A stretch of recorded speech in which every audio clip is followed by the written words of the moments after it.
Good morning. I'd like to call the November 14th, 2025 SANDAG Audit Committee meeting to order.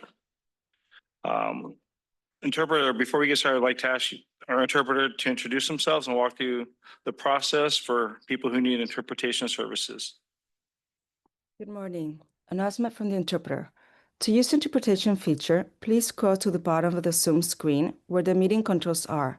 Click on the interpretation icon, world, and select English as your language.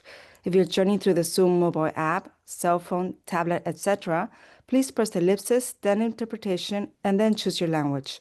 Finally, click on mute original audio to not hear the original Spanish in the background. Headsets are available for interpretation. If you're in the meeting room, please check out a headset from the receptionist in the lobby. Buenos días. Aviso por parte del intérprete.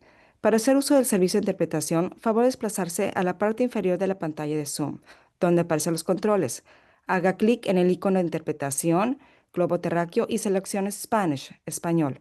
Si está utilizando la aplicación móvil de Zoom, celular, tableta, etc., presione los puntos suspensivos, luego interpretación y luego el idioma. Si no desea escuchar el audio original en inglés en el fondo, por favor seleccione Mute Original Audio, silenciar audio original.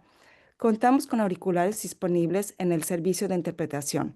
Si se encuentra en la sala de reunión, favor de pedir auriculares en la recepcionista en el vestíbulo. Gracias. Thank you. Thank you. I'd like to take a moment to acknowledge the land that we call home. The tribal nations of the San Diego region have historically faced injustices. We acknowledge the harmony that existed between the land, nature, and its original peoples, who have since endured displacement, persecution, systemic oppression. We pay our respect to the unceded territory and the homelands of the 18 tribal nations in our region, the most in any county in the United States, from the 4 cultural groups, the Kumeyaay, the Digueño, the Lusueño, and the Cupeño, and the Coahuila. This land has nourished, healed, protected, and embraced them for many generations in a relationship of balance and harmony. As members of the SANDAG community, we acknowledge this legacy. We aspire to learn from indigenous traditional knowledge and experiences and undoing the injustices of the past. Now, join me in the Pledge of Allegiance.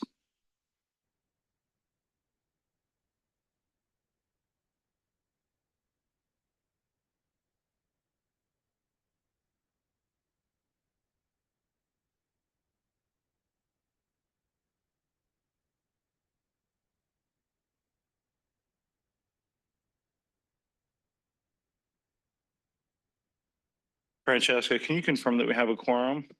Thank you, Chair. We do have a quorum this morning.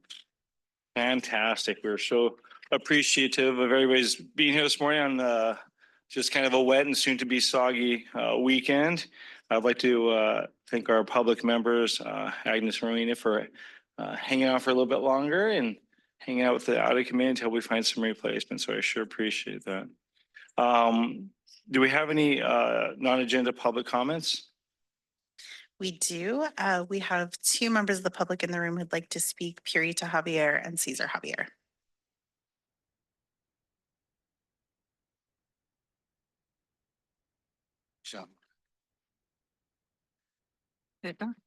I am Purita Javier, senior with existing medical condition and victim of ceramic pottery kiln toxicity since 1997. Thanks to our good doctors as KP and Sharp. Thanks for our Medicare and medical. Thanks, Uncle Sam. We are still surviving from harm physically or physical, psychological, and even financial as we seek solution to our community concern. Emission of poison gas polluting the air we breathe in residential zone, dedicated neighborhood for 4 years since our formal reporting. Nothing has been done to abate or add move the hazardous home business to a safe place such as industrial zone. The 11 elected officials, mayor, city attorney, and councilors must have heard the air quality issued from 20 of the 40 city community planning groups, planning commission, and council working committees, but never heard even informal item. Thank you. Your time has expired. Thank you, SANDAG. I am Cesar Javier, victim too of this poison gas in our community setting, which is a residential zone. This is a lesson for us, gentlemen and mademoiselles, because this is the core reason for urban planning, etc., survival of man and our environment. This is a violation which our elected officials, 11 of them, have never, I would say intentionally at this time, never look at for a solution. We come here not to compete with our intelligences. In fact, this is our only hope because this is an association of thinkers that includes our city elected officials. Where are they? The mayor who has been a barnacle of the air pollution control district. Our water authority, county, is again under a barnacle from the city of San Diego, Mr. Serrano. They look like the one in control of our essential survival kit, oxygen, the air we breathe, and water. We have reason to believe that these people, not a judge, are doing something very destructive to San Diegans. People, society, property. Forgive us to say the word, they are criminals. That's our observation. And up to now, they have done nothing to our issue and the Tijuana Thank you. River. Your time has expired. That concludes the public comments. Thank you, Mr. and Mrs. Javier, for being here. Do we have any member comments at this time? No? Okay. Turn the time over to Mario for his update. Thank you. As we all know, the government shutdown has ended. Work. You hear us? You got it now? Okay. The government shutdown has ended. So we are looking and assessing how funding streams are going, where some of the agencies that were shut down, when they're bringing full staff on board. It is specifically important in several areas like grants. Other areas that we're really tracking is the interim final rule that the Department of Transportation issued regarding DBE. Caltrans, who's kind of the implementer for DOT, has now come up with additional guidance on it. But here at SANDAG, we have suspended all DBE-related program activities for both active and future federally funded projects and contracts. So I just want to put that on the radar. For the regional plan, we're very excited that we're coming for approval in December 12th for the consideration of that. Also very excited that Otay Mesa East began construction this week. Notice to proceed for package 1 was issued on Monday and the contractor moved on to start working on it. We also kick off our organizational assessment for toll operations department. And the goal is to improve the process and evaluate existing efforts. We're working with OIPA on the finance assessment, so we really appreciate that. The assessments are proving to be very productive and constructive, so we really appreciate that. And basically on the prioritization discussion that we had the last 2 weeks with the board has been very constructive and is really lining us to move forward with start having project-specific discussions. But I think it's very important to mention that there's no preference, no projects are falling out. It's just a strategy of how we deliver in a more nimble and fast way. So that's basically it. That's my update to the audit committee. Thank you, Mario. Always good to have you here and hear what's happening with the agency. We'll go ahead to item 2.2 and turn the time over to Auditor Ruby for her report.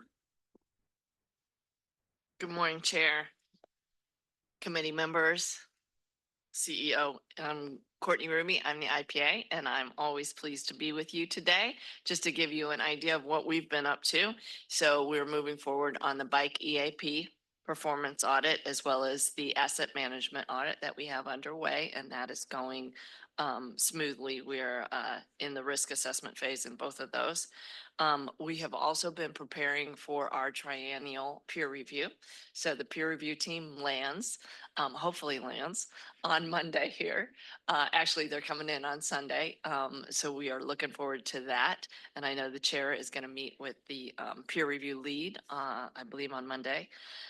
So you'll get insight into the whole process, and we're available for any questions that you may have. If you want to understand more about the peer review process, we can provide that information. We also, as Mario said, have an independent financial assessment that is being done by Weaver, and we had our exit conference this week. It was very productive, and that report will be in front of you on December 5th. It'll be in front of the board on December 12th. So we are looking forward to that. And then last in my update, I have been selected to be on audit committee, so on the audit selection committee for the city of San Diego. So I know that I believe somebody in the board meeting said we're swapping roles, because I believe the independent financial expert for our selection panel is coming from the city of San Diego.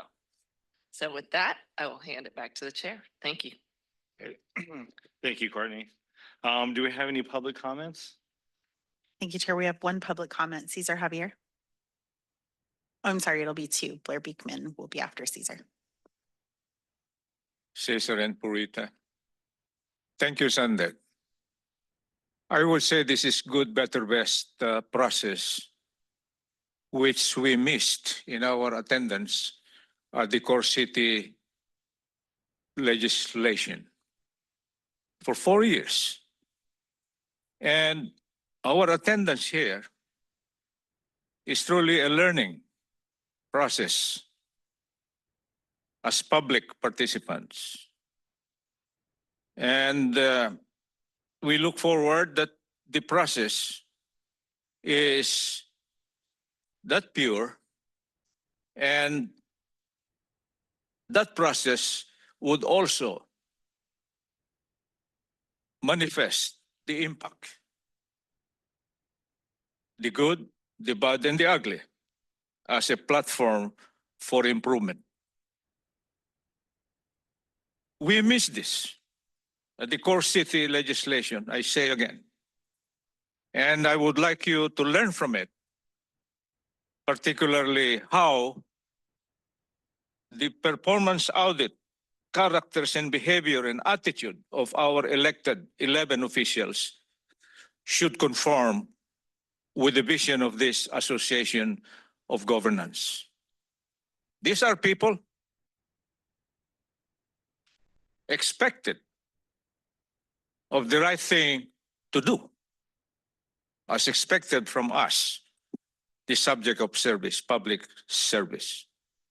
Sir Mario, I must tell you from our heart, we are learning And we base that learning to make judgment and assessment to the performance of our elected official, the core city of the region. Sir, pardon us, but something is wrong. Something is wrong. APCD is controlled by the city core elected Thank you officials. very much. Your time Water, has expired. Our sorry next for speaker our. will be Blair Beekman. Hi, Blair Beekman. Thanks for seeing my hand. A procedural question at this time I hope can be answered. Is this an item about the approval of the consent calendar, or is this just a public comment on the report outs? This is on item 2.2, the IPA's activities. Oh, I see. Okay, so thank you. I do not have public comment. I will wait until the approval of the consent calendar. Thank you. Thank you. Chair, that concludes the public comments. Thank you. We will now move on to item 3.1, which is the approval of the meeting minutes. And I'm sure we do have public comment. Thank you. Blair, you can go ahead. Hi, thank you. Blair Beekman. On your meeting minutes, you had an item that last in October about working on whistleblower protection issues. And at that meeting, I reminded yourselves, it sounds like a very interesting meeting you're having today, by the way. At the October meeting, it was interesting to me that the work I do with tech accountability, I started this back in 2014. That's when it made its big initial push into like local California community building and community life. And whistleblower things were a great part of tech accountability, and they were kind of linked together as part of an overall process of bringing out open communication and dialogue and sharing. And we have a lot of barriers in our way in how to do that better. And so really good luck that whistleblower protections can be a way to be developed that's safe and trusting and invites a cooperative growth experience for all of us. I mean, that's the work I do with tech accountability. I mean, what we could be building and working towards. And I just wanted to remind ourselves of those important facts and that I missed initial public comment today. A big deal is going around with the future of Flock and that we don't have to be forced into Flock. There can be other choices available for the companies that work like Flock. San Diego will be investigating and reviewing those concepts. I wanted to remind yourselves that, of that concept, and thanks for your time. Thank you. That concludes the public comments. Thank you. Do we have any member comments? All right, we'll go ahead and do I have a motion and a second? Motion to approve consent calendar item. I second. Okay, let's go ahead and vote.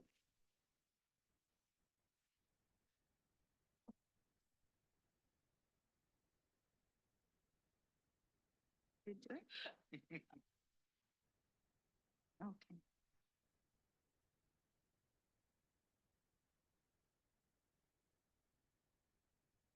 That motion passes unanimously with those members present. The next item on the agenda is an overview of the fiscal year 2025 SANDAG financial audit. And it'll be done by Jennifer Farr and Kimberly Trammell. Thank you. Good morning, Chair and committee members. My name is Kimberly Trammell. I'm SANDAG's Director of Accounting and Finance. And today I'm here to introduce Jennifer Farr from Davis Farr, our independent auditing firm. They will be looking at our fiscal year in June 30, 2025 financial reports and auditing. Today, Jennifer will cover some information about that process and some required communication for this board. Good morning, Chair and committee members. My name is Jennifer Farr, and I'm the audit partner on the engagement for the fiscal year ended June 30, 2025. And I have a short presentation to go over the scope and planning procedures of the audit and kind of give you a general overview of what we have planned this year. And then at the end of my presentation, I always like to let you know about new accounting standards that are going to affect your financial reporting in the future. So I wanted to start off just by sharing some information about the audit team that's responsible for your audit this year. I feel like I sit here and present to you. They do a lot of the work. So I like to give them a little FaceTime up on screen. So your audit is performed by 4 partners are involved from our firm. We also have 2 managers. One's in charge of the financial statement audit. One's in charge of compliance work. And then our supervisor, who's kind of your main in charge, Arturo, works on site here along with our senior auditor, Glenn. We also have staff auditors assigned to this team and some others that are not on here, but this is the key team. So if you see them walking around, they're part of our team. In terms of the scope of the audit, obviously SANDAG's annual comprehensive financial report is the most significant part of what our audit procedures cover. We also issue separate audit report for the Transportation Commission, Argus and SourcePoint, which are component units of SANDAG. And then although South Bay Expressway is not a component unit, it also has separate standalone financial statements for regulatory requirements. In addition, we perform procedures of your federal grants on doing your single audit each year. And then we perform individual audits of your TDA claimants and issue separate reports for those audits, and then a couple small agreed upon procedures engagements. So the scope of work is fairly comprehensive and covers a lot of different areas of the entity. As a reminder, in our engagement letter, I like to remind you what our responsibilities are versus what management's responsibilities are.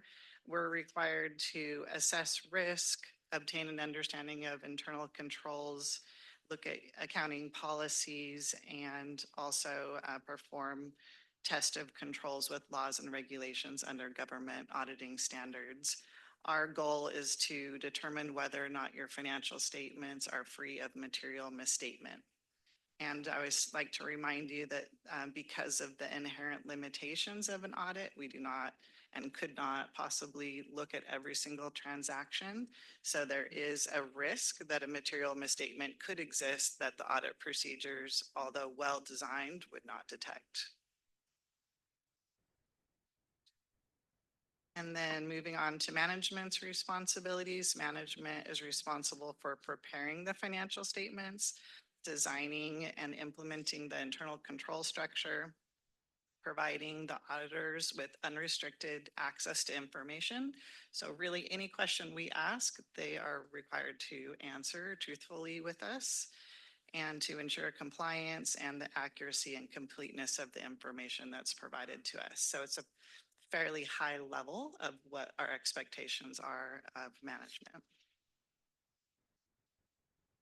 Regarding the timing of the audit, I have a little typo here. We started our preliminary procedures in July of 2024.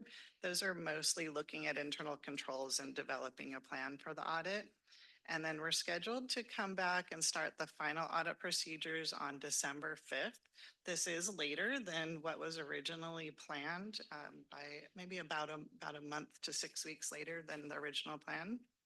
The goal would be to try to finalize the audit by January 31st. So if there is a delay, I'm sure management will communicate that to you, but that is the current plan, and I think that plan is feasible. And then concurrently, we are already performing the TDA audits of the different claimants and recipients. And then at the very end, when we're done with the financial statement audit, we'll complete the single audit on federal awards. And that has a deadline of March 31st. So if we start in February, we should not have any problems with that deadline.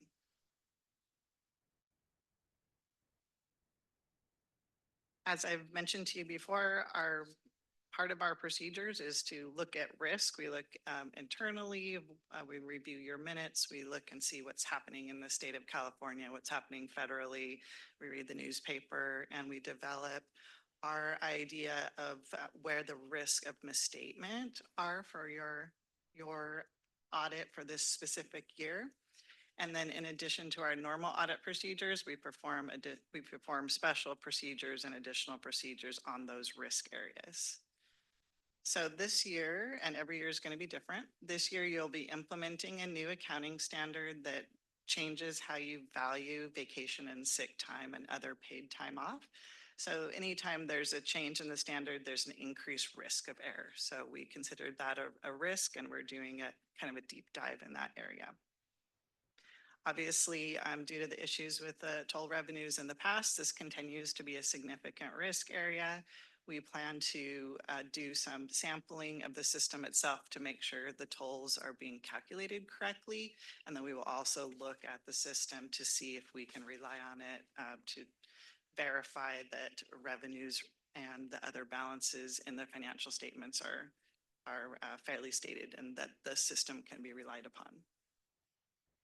This year, with moving to this office, or the fiscal year ended June 30, 2025, is a significant transaction. It's actually a pretty complex accounting entry now that with the new lease accounting standard. So we will be looking at the calculation for both the right of use lease asset and the related liability and ensure that that's recorded correctly.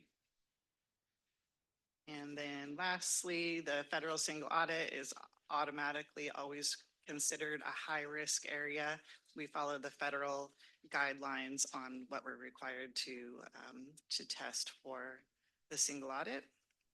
And then I always like to share our unpredictability test. This is something we don't do every year. So this year we are doing a deeper dive into payroll transactions by looking at what's paid to the employee and tracing it all the way back to their personnel file, making sure taxes and other deductions are recorded correctly. And then lastly, as I mentioned, I want to give you an update about what's happening in the future from a financial reporting standpoint.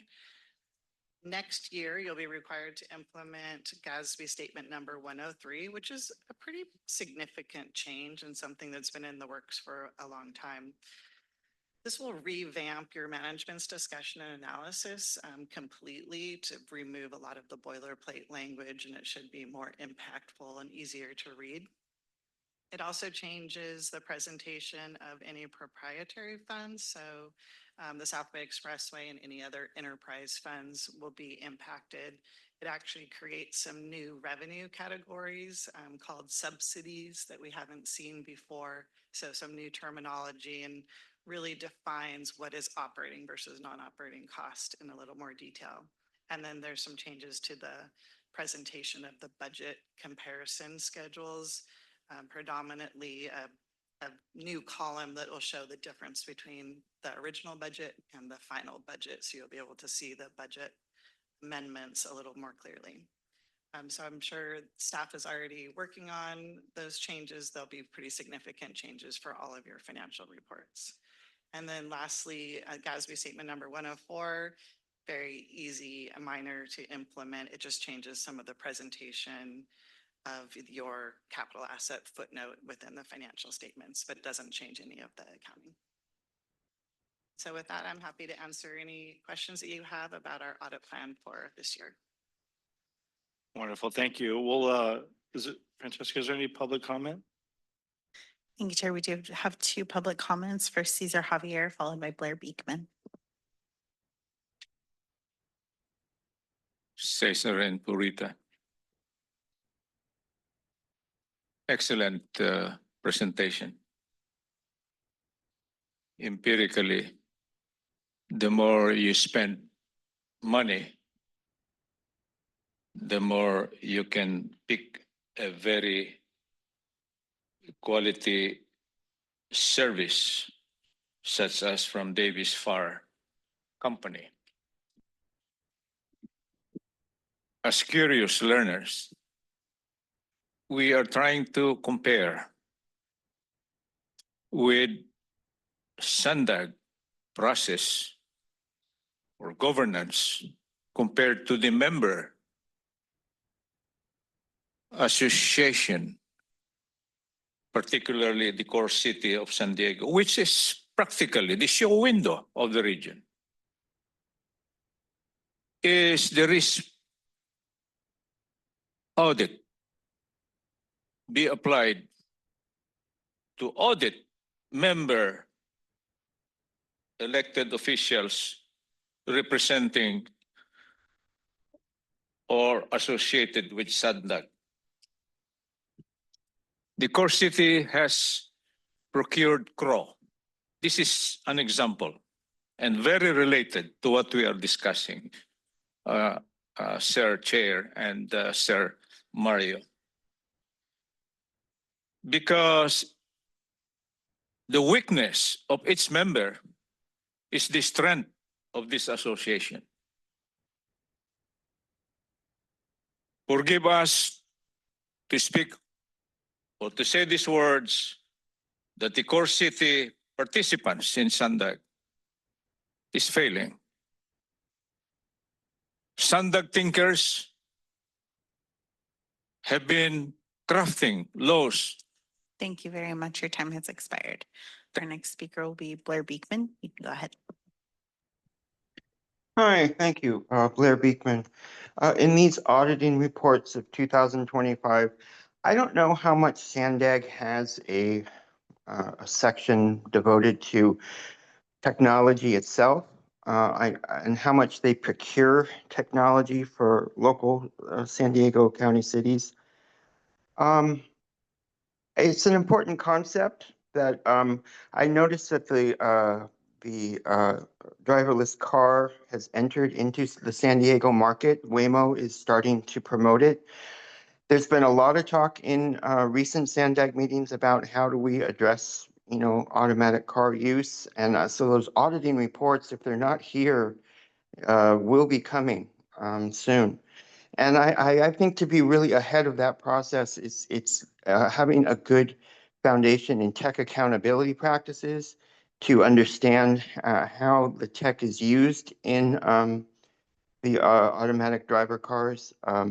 That's key. And if we understand that and have good auditing reports for those kind of subjects, I think it can help better understand the future of the automatic driverless vehicles. A lot easier to understand overall. And thanks for listening. And that's my feelings on how to address this upcoming issue that I'm fearful you guys are going to have to be talking about a lot more. So good luck in your efforts and how to better address it. Thank you. Thank you. That concludes the public comments. Thank you. Do we have any member comments? Zito? Yeah, thanks. Thanks for the report too. And Jennifer, appreciate seeing you here and your professionalism and willingness to work with the organization. I've always liked the results. I did want to make the comment that I do think you did a very good job identifying the risks areas this year, and maybe staff help you with that, but I think those are the right areas to focus on. I think my question is probably more for staff that I have right now, which is the good news is it looks like we're planning on getting the report out 1 month earlier than last year to the board, which was 1 month earlier than the year before that. So progress is being made in the right direction. However, April is still really late, I think, for getting those reports. And, Jennifer, you mentioned we're getting our the data to the auditor still 4 to 6 weeks after what we would like to do. And I'm wondering what is holding us up and starting the process, and are we taking steps to try to pull up that 4 to 6 weeks so in the future we can get our reports back earlier? Let me just clarify. So the ACFR we're expected to have by the end of January. Okay. And then the federal audit, the CFA, we expect to have by the end of March, possibly. We'll say end of March. Yeah, so but just to clarify on that, I thought it said in the report, and I could be wrong, that the ACFR will be end of January, but it won't get presented to this board until April. So typically what we've done is presented both reports at the same time. And so that's the what's behind the April date for the audit committee. Thanks for that clarification. So we'll button them both up and then bring them to the audit committee. we have been looking at schedule and capacity and trying to improve the timing. So I appreciate the acknowledgement that it's a little earlier. But I think one thing you have to keep in mind is, as Jennifer outlined, there are some complex items in this year's audit that we are working through. And so that's a lot of the reason behind it needing a little bit more time and aiming for that January 31st for the ACFR. Okay, in January, I think it's not that bad. It's the April date that worries me. So the only request I would put out there is if there's anything meaningful that's showing up in the ACFR that maybe we split up the presentation so we can get to this body and the board before then. I mean, if it's, I don't know. I'm assuming there's additional cost, which is why we don't, bringing them back. I don't know what the benefit is of splitting it up just from the perspective of action that we might want to take. So I think the reason we've packaged them together in the past is because then you have those opinions on internal controls and everything complete. Okay. So we wanted to bring a complete package with the findings and recommendations and that kind of thing. Okay, thanks for that. Vice Chair Molina? Thank you very much. I do have questions, and they might be pretty primary questions, but please bear with me. One of the very first slides showed the scope, and it was the blocks. And then you went into quite a bit of detail about how this specific effort is going to, be specific. But I wanted to know, is the scope generally the same year after year? Based on those blocks that you showed? If you can go back to the one slide, I think it was the second slide. Yes, the scope is generally the same year after year. The only variation would be on the TDA recipients. There could be some cities, for example, that don't have TDA funding one year, so we might not audit that city for that year. But generally speaking, the scope is the same from year to year. And that's part of it's all included in the contract. And I know your firm has performed this audit for us in the previous year. Yes, I believe this is our third year. Yes. Okay. And so just a few more questions. The new internal controls office that we have implemented here within SANDAG, is there a role that they will play within, the audit? I know that your firm, Ms. Jennifer, will be the primary person, or the work will be done through your firm. I'm just curious, how will our new internal controls office, what will be their role within all of this? So for all internal controls, including the new internal control position, it's all part of what we look at in terms of your policies and procedures. And when we test controls, we're making sure that you're following your controls. So it's part of management's responsibilities to design and implement internal controls. We don't utilize any work that's performed by your internal auditor or the OIPA. Instead, we review any reports that have been issued, any findings that they have. And then we would evaluate whether or not we need to have a reaction to any findings that are identified. So we don't do less work because someone else is doing work, but we utilize all of that information to determine how much work and what level of work we need to perform. Okay. And I'm glad you brought up management, because I'm curious, the part where there's a need for a management response, does management response include OIPA? I'm not sure I understand the question. So when there's a need for management response, I know, our SANDAG staff, right, will be primarily responsible, I believe, for the response from management to the findings. Does that also include responses from OIPA? If we have an internal control recommendation, that would require management response in writing. The definition of who SANDAG defines as management is not something that's stipulated in the auditing standards. It's, probably Mario and. So that's exactly my question is what does management mean? Vice Chair, so we are independent. We have Right. no management responsibilities. We're independent oversight.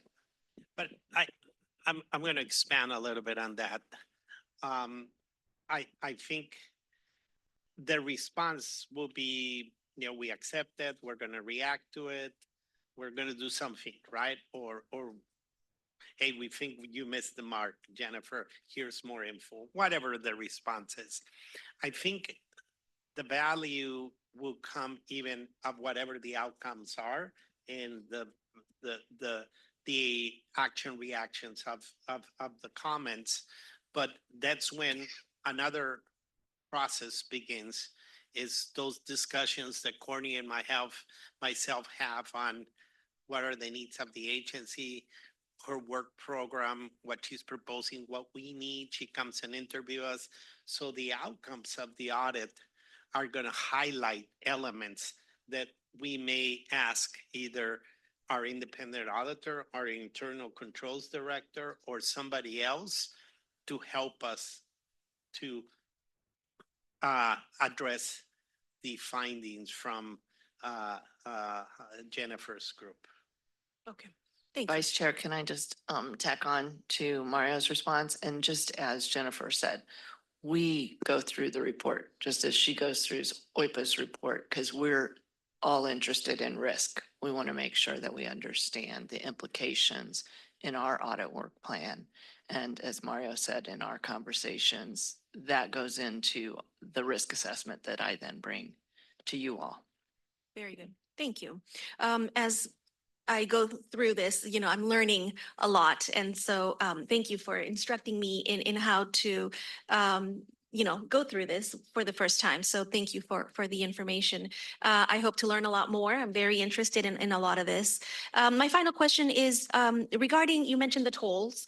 I know that this has been something in the past, right, that has been identified and a lot of the issues there. Is there extra scrutiny applied to this specific topic for this coming audit, knowing, what we've known from past audits? Absolutely. Absolutely. We'll be, if you recall, last year, we still have a modified audit opinion on the toll revenues. The question that we have to answer and the testing that we have to do will be to determine if we can rely on the system to produce accurate financial information so we could remove the modification of the audit program. I don't have the answer yet about whether or not that's going to happen, but our testing will be focused on determining whether or not the system itself, the underlying back office system, is producing accurate information that we can rely on to be able to say that the numbers on the financial statements are correct. So we will be performing a lot of additional scrutiny on the toll revenues, and we will report back to you about what we found. Thank you. Thank you, Chair. Member Dorsey, did you have any comments? I like the Vice Chair still learning a lot of this stuff that we're seeing. So in one of the first slides, it said that there's some limitations of the audit. What does that mean? But generally means that we can assure you that there are no material errors in the financial statements, but we cannot assure you that there are no immaterial errors. So we generally define materiality as 2% of either assets or revenue within a certain opinion unit. So SR 125 is considered an opinion unit. So you can look at 2% of revenues to determine what materiality means to us. And then within that, we use that number to kind of drill down to a number that we consider an individually significant item, which is roughly around 20% of that, the top number. So that's kind of our threshold for transactions we are going to look at versus transactions we're not going to look at. So because we cannot sample or look at all of the transactions, there is an inherent limitation that there could be an error that even though we've planned the audit and performed the audit in accordance with auditing standards, that we will miss. We want that not to happen, but it's possible. So it's a little just a bit of a caveat, and to keep in mind that an audit really does use a lot of sampling and testing of policies, not specifically testing all of the transactions. Thank you. You know, there's a lot for me to understand, so I appreciate the good sketch of how this works. Also, you know, one of the slides says one of the things that auditors evaluate risk based on, and it says fraud inquiries of SANDAG staff, IPA, and those in governance. Does that work kind of in tandem with our whistleblower program, or is that a separate thing that we use internally? We have questionnaires that we send to management and also staff of SANDAG. We also included in the letter that's in your packet are some questions for you that say if you have any concerns, you should contact me directly and tell me about them. In terms of the whistleblower program, we review the reports out and mostly are looking to see if those items have been resolved, and if they are not, whether or not we need to do additional procedures on our end. So we do take the whistleblower program into consideration, but our fraud inquiries are to specific individuals. We have them complete, answer questions, and sign and return back to us. Okay, well, I just, you know, I think it's important because I know that OIPA has really worked hard on the whistle program and improving it and making sure that it's accessible to all in the agency and to the public. And I think it's an important tool for us to be using. And you know, the reason why I ask is sometimes you may send out the survey, but the person who may have a report or something to say may not work at the agency, may not get it. So I appreciate that. And I share, yeah. Can I just interject too that Absolutely. I am sent interview questions, then I respond back to Davis Farr, so they receive our response as well. So it's logged in, not only the whistleblower, but if we have fraud concerns, that would be communicated directly with the financial statement auditors. Oh, that's fantastic. I love the coordination in hearing that. As I say, I do share the vice chair's concern about the 125 and the tolling, the revenues and that type of thing. Obviously, for the agency, it's been kind of climb out of that hole and of helping the public understand what's happened. And it wasn't through, you know, some type of malicious things. I think the OIPA has done a great dive into their audit and has come out and let the public know where we're at. But I think that, you know, the going forward is really just, again, to continue to scrutinize it till it's fixed and at least improving at a great rate. So that was all the questions I have. Anything else? All right. Well, thank you very much. Sure appreciate you being here this afternoon or this morning.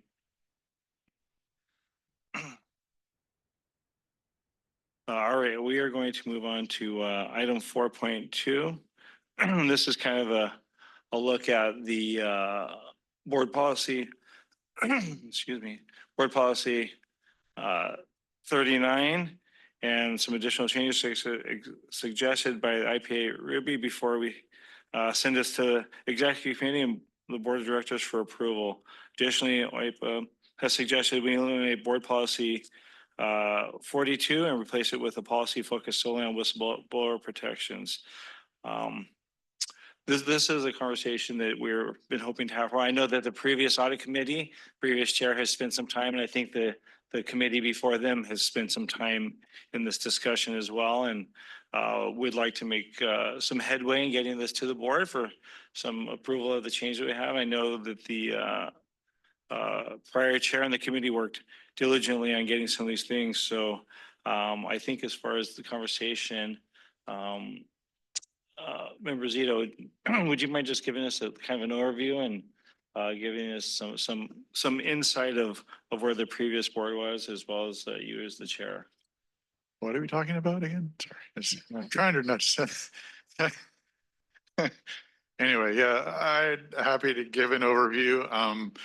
And then I guess I'll just leave it to the overview at this point because we'll want to, I assume, go to public speakers before we get to discussion, but I'll give the overview of what just happened to date, which is this goes all the way back actually to 2022, to your point, which was the audit committee had made some learnings in the years that have been operating since startup, noting that the board policy that we're looking at right now is effectively unchanged since the audit committee was first formed. And they said, you know, we've learned a few things and we'd like to adjust the policy with respect to what we've learned. And the two areas that were effectively focused on at that point were one, just how difficult it is to come up to speed here and how difficult it is to understand what's going on, and thus making adjustments to the term length of the members and how the rollover works, and trying to do our best to maintain and keep members and keep effective people on the board. And then the second one was, you know, clearly at that point in time, there's also a fair amount of controversy around the agency as well. And so doing our best to strengthen not only the actual, but the apparent independence of this particular committee and the OIPA function as well. So along those lines, the two things, some of the recommended changes to do that were, again, I mentioned the term lengths of the public members.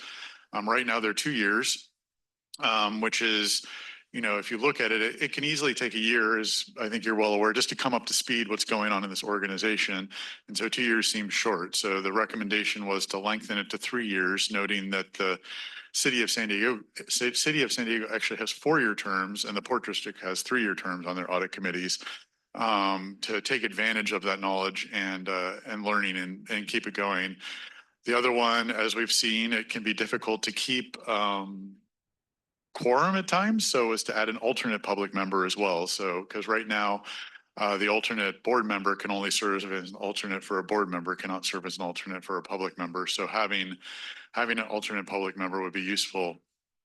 And then also enhance the process, make the process a little bit more efficient by, you know, if a public member's there, making it easier for them to come up to a second term and do a second term without having to go through the full application process as well. As part of this, you know, it's not written in the board policy, but the hope was we could then also stagger the public member terms. You know, if we have 4 members, 3 voting and 1 alternate, you could potentially do two 1 year, 2 another year, and then have a gap year. So we're not recruiting every single year, but that would then allow overlap, because right now, you know, we're clearly looking at a possibility of losing all 3 public members effectively at the same time and getting 3 brand new ones, which I don't think is optimal. So, but that wasn't written into the policy. It was just assumed that we could do that as part of this change. The other item was how public members are selected, and the appointments. You know, right now, if you look at the process, it's effectively the board that decides how the members get selected, and the board that decides and approves the actual members that get selected. And that seems, you know, that seems to reflect not well on the independence of the committee. So the recommendation was to make changes on the selection process as outlined in here, getting a little bit more involvement from the audit committee itself and the OIPA office and SANDAG staff, so that we could do a better job of keeping things independent, and then also making sure that we have the necessary expertise in that selection process. Right now, today, if you look at the members that are in the selection committee, they're guaranteed to be expert in finance and knowledgeable of board dynamics, but there's no real guarantee that there's going to be expert in auditing, no real guarantee there's going to be deep knowledge of SANDAG operations, no real guarantee that there's going to be deep knowledge of SANDAG financials and controls, and also no necessary engagement from the audit committee and knowing how the audit committee dynamics work. So those things were brought into play, and that was how the recommendation came about with respect to changing how the subcommittee is selected and actually created. I will make a comment. This has gone before the audit committee, I don't know, at this point, 3 times, 4 times for votes at least. And every single time, it's come out of the audit committee with a unanimous vote to support, with the exception of the last one. And I think that's worth talking about a little bit, since Ms. Wong Nickerson isn't here, because she was the dissenting vote. And specifically, again, with respect to independence, one of the other recommended changes was the audit committee itself selects the chair and vice chair. One of the changes that was made with the last go around was that the audit committee still selected the chair, but it would be among the board members that were on the committee. And one of the reasons that was done was because I believe it's very important for the chair to have a very good working relationship with the board, and that's most likely to happen if it's one of the board members. Not like it won't happen otherwise, but it keeps a really good tie between the audit committee and the board. But Ms. Wong Nickerson felt very passionately that the audit committee should get to decide who's going to be chair, and it should be out of any member, so she voted against it. But there was a 4-1 vote for the policy and went to the board that way. Or it did go to the executive committee. The executive committee passed it unanimously out of the executive committee and sent it to the board. And then the board at that point in time was in this mode of always running out of time. And so there was some quick comment made about, well, a little bit worried about the selection committee having OIPA engagement on the selection committee. And so it got pulled and sent back and then hasn't been addressed since then. So to address part of those comments, again, so that's the history. I'll make some comments afterwards, but so that tells you the full history. It's been through 2 audit committees. It's been looked at by 2 OIPAs, and it's been to the executive committee, and it's actually even been to the board once, but got pulled. Rosita, thank you for your update on that and the thoroughness. You're right. It does take time to come up to speed, and I could never have repeated anything that you had mentioned unless it was written in front of me and it was written by you. So I appreciate that. We go ahead and see if we have any public comment this time. Thank you, Chair. We do have 2 public comments. First, Cesar Javier, followed by Timothy D. Cesar and Furita. This input comes from elders like me and Purita. I think we are the eldest here in this room, and just like testimony will of a dying person, sick dying person, he would tell the truth. And our comment here is, by the way, sir, from Solana, elected official, Sir Sipo, if I may pronounce that. Thank you for your enlightening input here, because expertise, not because you are elected mayor or councilor, doesn't mean that you are expert in public service. No, sir. No, sir. I mentioned a while ago that the strength of this association is dependent on the weak link. So we would support these changes, honestly, because it's like a Cadillac car that should be maintained. It's designed for 50 years, perhaps, or on its vintage age, but we need continuing maintenance, lubricant particularly, and this is what it means here. The changes in policies, particularly on the membership, executive, board, working committee, expertise, we believe, is empirical in the selection process. Thank you, SANDAG. We are learning. Thank you. Our next speaker will be Timothy. You can go ahead.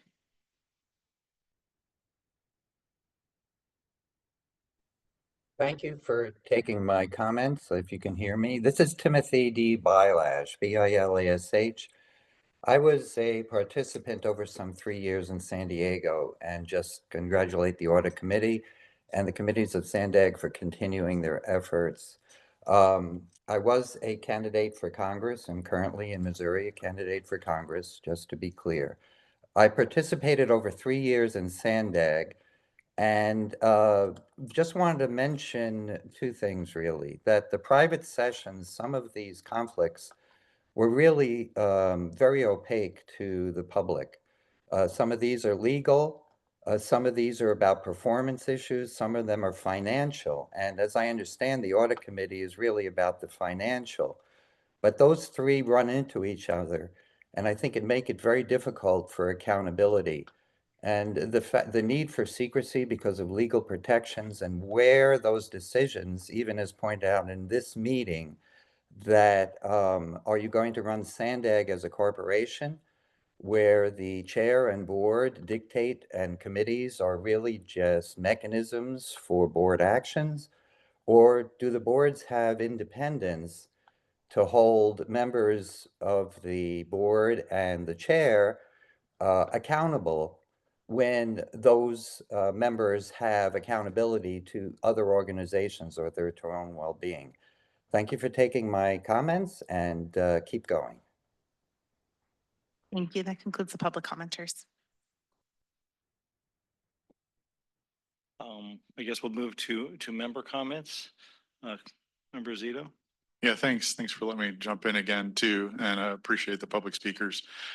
I will say that the one frustrating and disappointing part of the process so far has been that it's gone to the executive committee, it's gone to the board, and I don't feel like we've actually had any real feedback on why it's coming back here. And Chair, maybe you'll be able to shed some light. Maybe there is some feedback on what they want us to do at this point, but in what's going on. But that would be helpful in order to make our job a little bit easier here. Because I think we've got good proposals in front of us. The unfortunate aspect, of course, the more you look at something, the more you realize there's an opportunity to continue to work on it. But it would be nice to get anything moved forward at this point. But I will make some comments along those. I did mention the comment to the board last time about having the OIPA office and in finding, which is the one real bit of feedback that we did get, and finding it a little bit odd that somebody might be involved in the selection of their overseer. I did just want to note that that this is actually very common practice in general and viewed as very good practice. I've been a professional in the business industry for years, and I've never seen a situation where a manager was going to be brought in, or someone in charge of a group that was going to be brought in, that at least one of their direct reports wasn't going to be part of the interview team. They're the ones that know the most. And, every time a leader is brought in, people that are going to report to that leader are usually part of the interview team in the selection process. This is not uncommon. It's represented in many well-respected books on business, including First Break All the Rules, as well as the 5 Dysfunctions of a Team. Those books emphasize the important and significant benefits of having those being supervised, involved in the process of selection of their supervisors. So I do think this is not uncommon, even though it looks a little bit funny. At times. Outside of that, again, since we are now 3 years further down the road, I do think there's a couple other things one other thing that might be worth bringing up, which is we've gone through 3 cycles now, 6 years worth of terms, and we haven't yet been able to avoid asking the board to grant an exception to the requirement for serving on the board for 3 years before being on this committee. And it's worked out okay, but I do think I'm worried that if we keep ignoring it, that the core intent of that won't be met, which is, I do think it is important that you do have some board service. So at this point, since we're talking about this again, I would also suggest we consider another change, which is reducing that 3-year requirement to 2 years, because then somebody could actually, because of term limits, some people may only be in for 2 terms. And this, if it's a 3-year requirement, that effectively knocks out your first entire term and ability to serve on the audit committee. So I do think we should consider recommending that the 3-year term requirement on the board be reduced to 2, because one, I do think it's important for someone to have a board experience, but we need to be able to get people in here to do the service as well. And then one last comment, I will say, I could have mentioned this at the first part. There was a lot of discussion about the value or potential value and need of the very unique feature and recommendation of here, which is to actually select the public members through a lottery or random process. And that was recommended at that point in time because there was a lot of concern about oversight. There was a lot of concern about the independence of the committee.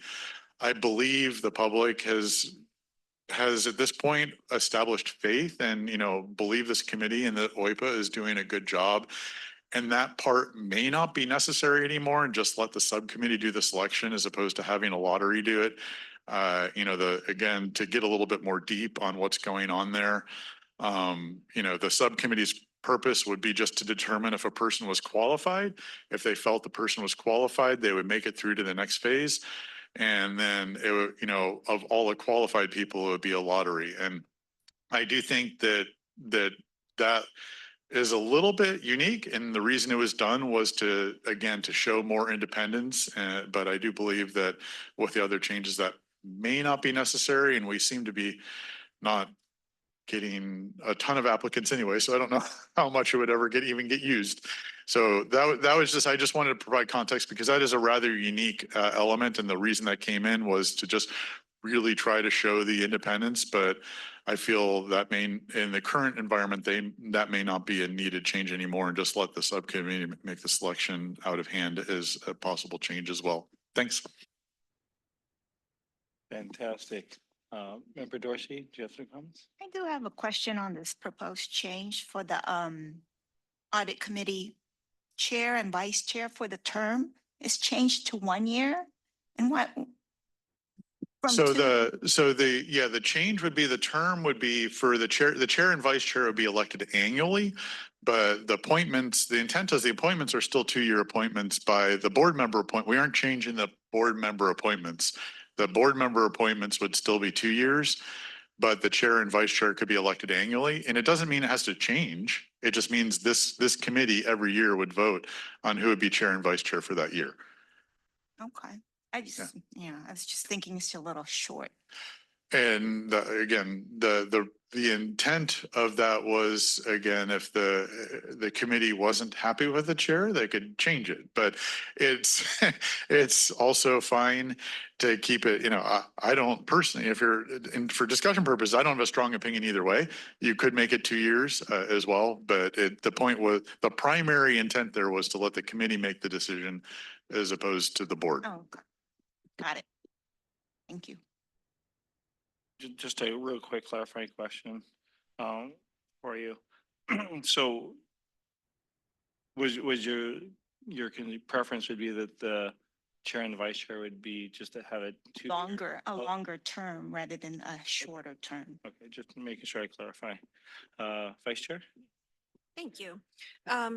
Thank you, Ms. Dorsey, for bringing up that point. I want to expand on that. I do like your suggestion that it should be longer because, yeah, this is a tough committee and it takes a while to, get into the groove of it and actually feel like you know what you're doing here. So I do agree. Once you are either chair or vice chair, it should be longer, because I think it would be worth it to maintain that type of stability. But I really like Mr. Zito's explanation that the term or the selection is for 1 year. And if you're doing a good enough job, sure, you can get, reselected for the second year.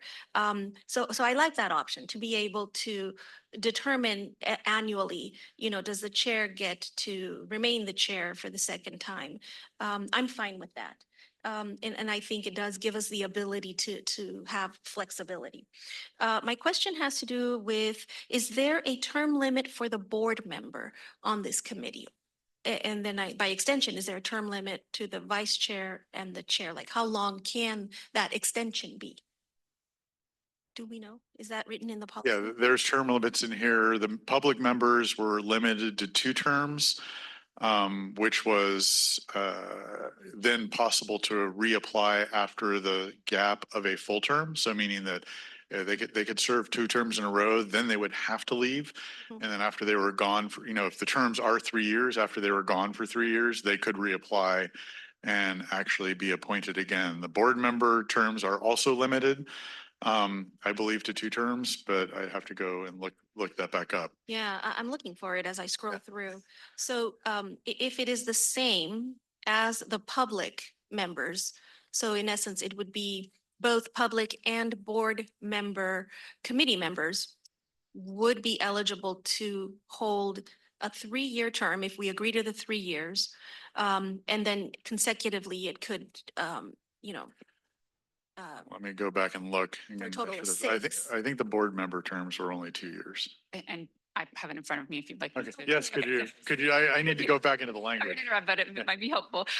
So I'm referring to the existing board policy 39, section 4.1.4. And it says that for the board members, that they shall have a term of 2 years, and they shall serve no more than 5 years. So it's essentially you get two 2-year terms. The edit that has been discussed previously and what's reflected in the red lines today is to extend that to a total of 6 years, which would potentially open it up to 3 Okay, yeah, which is what, again, I would like to see, because that makes sense. But yeah, the board member, we kept it 2 years because that's more easily lined up with election cycles. And so if you do it a 3-year term, you could end up with some really wonkiness with election cycles. But that's why we kept it at 2 years, but we did extend it from a current cap of 5 years to a new cap of 6 years for 3 2-year terms as a max. Okay, so I can understand that. It's the math, totals the same, right? Max of 6 years. Potentially for both public members and board member, committee members. Although the terms are 2-year terms for board members and potentially 3-year terms for public members. Okay, I get it. Okay, that's, thank you. A chart in here would be helpful just because I like charts. Okay, can I ask my other questions, Chair? Absolutely. So I'm sorry, just to clarify back to that one point about the total is 6 years, potentially 6 years for a board member,